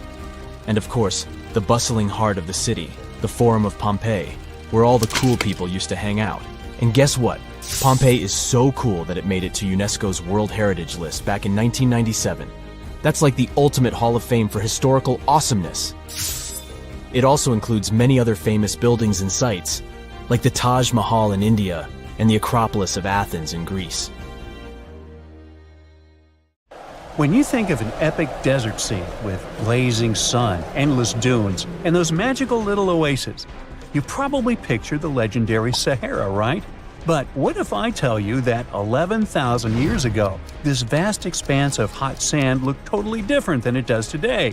Yeah, I don't know, I wasn't around then. But I'm told that back then, what we now call a desert was a lush paradise, brimming with lakes, rivers, grassy plains, and even woodsy forests. So, where did all this water go? There are many stories about the distant past of our planet when deserts were covered with jungles and forests, and then something happened, like changing climates or colossal earthquakes, and it all turned green lands into dunes. But how about a theory that Sahara became a desert because of humans and goats? The Sahara has seen its fair share of wet and dry drama throughout the ages, mostly thanks to little shifts in Earth's orbital tilt, causing variations in how much solar radiation hits the atmosphere. There were even times called the African humid periods, when the rain would pour in and transform the dry landscape into a bright green haven. But between 8,000 and 4,500 years ago, something really funky happened to this region. Certain areas went from humid to dry way too fast to explain it by just orbital changes. In the blink of an eye, the lush Sahara turned into the Sahara we know today. Now, if you ask scientists why it happened, they will tell you, "Oh, it's just poor parameterization of the data." Bet you didn't get it, did you? What? Well, right, let me translate it from scientific to common human. It means they really don't know the answer themselves, and they got a bunch of missing puzzle pieces. But as scientists sifted through ancient dirt and pollen samples, they spotted a quirky trend. Wherever there were pastoralists, also known as humans with their domesticated animals, the plant life seemed to shift. It was as if every time humans and their furry friends meandered through the greenery, they turned it into scrub and desert right behind them. Oops. Yep, chances are that by overgrazing, humans were sapping moisture out of the atmosphere, since plants give off moisture, which helps make clouds and making things even sunnier, leading to a quicker end of the humid vibes. Plus, our ancestors may have been getting a little too cozy with fire for land management, further speeding up the desert takeover. Anyway, scientists are sure that this lush Sahara would have turned back into desert eventually, even if humans hadn't shown up, thanks to Earth's natural rhythms. So there's no need to pin this abrupt change solely on humans. It could simply be about nature getting feedback from vegetation and dust cycles.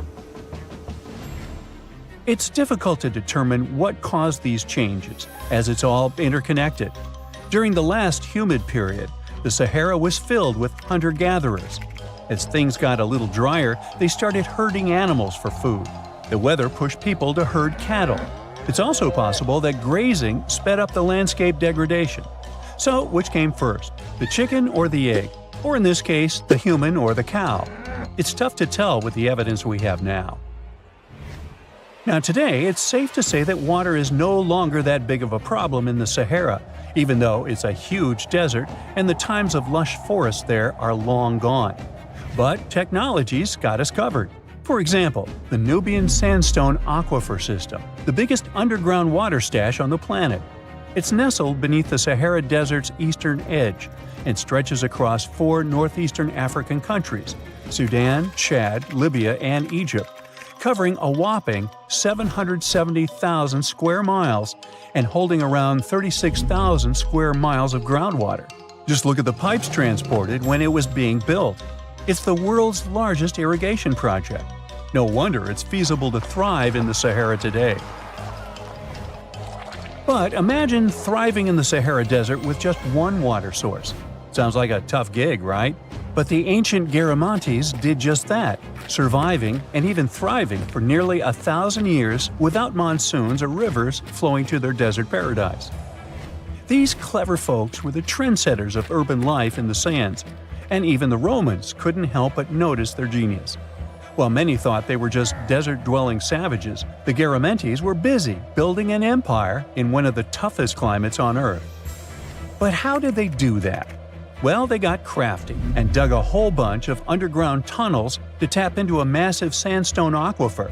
They were literally squeezing every drop of life from under the dunes. But recently, research showed that the Garamantes weren't just hardworking, they were pretty lucky too. The Garamantes had an underground aquifer that brought water up to a hill where they built over 500 fogaras, which are irrigation systems, some stretching as long as 2.5 miles. It was like sipping water through a straw, which let them irrigate their crops for nearly a century, especially since even a little rain would help recharge the system. But eventually, due to rain insufficiency, the aquifer ran low, and reaching it again would have meant digging more tunnels and relying on more people. That's a tough problem, considering these people were in the middle of food and water shortages. Guess I don't need to tell you what happened to the Garamantes, do I? The fall of the Garamentian culture might be linked to several factors. It may have been due to climate changes, or they may have simply used their water resources too much. Back in the day, the Sahara Desert was actually fertile agricultural land, thanks in part to the cool irrigation system the Garamentians created. But since fossil water isn't something you can replenish over time, the groundwater levels dropped pretty low. This likely played a big role in the kingdom's decline by the late 7th century CE. That sounds like someone who hit a lottery jackpot, used up all the money, and went back to their original, not-so-cool job once the bank account got fully drained. Oh, by the way, even if the Garamantes left some secret wisdom messages for us, the chances are we'll never get what they wanted to tell us. Nobody really knows what language they used, and their texts are nearly indecipherable to us today. But let's go back to the Green Sahara. So it transformed into a desert about 4,500 years ago. But today, we can understand how people lived in those times in the Sahara thanks to natural parks in Africa that have the ultimate outdoor art gallery. There are well over 15,000 ancient paintings and carvings depicting everyday life from around 11,000 years ago. However, if the carvings aren't enough for you and you feel like visiting an actual green desert, all you have to do is book a flight to California. One of the most beautiful phenomenon in the world, the superbloom, takes place here. Look at all these colors – orange, green, pink. It's a miracle. Wildflowers bloom right in the middle of a hot desert after several years of rainfall in dry places. It's such a bright and colorful landscape that superblooms can be seen from space. This rare phenomenon can be observed in other arid places and deserts in western and southern Africa, Western Australia, and Chile. In all these places, the weather is very hot and dry in summer. Mild humid air comes in winter, and this is the ideal environment for mass flowering. Flower seeds that lie in desert sands can wait for decades before starting to produce flowers. When the hot sun destroys all the weeds and grass, and the rainfall becomes enough to moisten the soil, the seeds are kind of like, well, okay, now it's our turn to play a big game.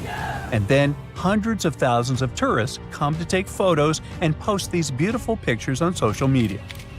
And this, unfortunately, is one of the main dangers for flowers. Therefore, if you find yourself in a place like this, don't pick the flowers and don't trample on them. Stay on the path, don't litter. Take only pictures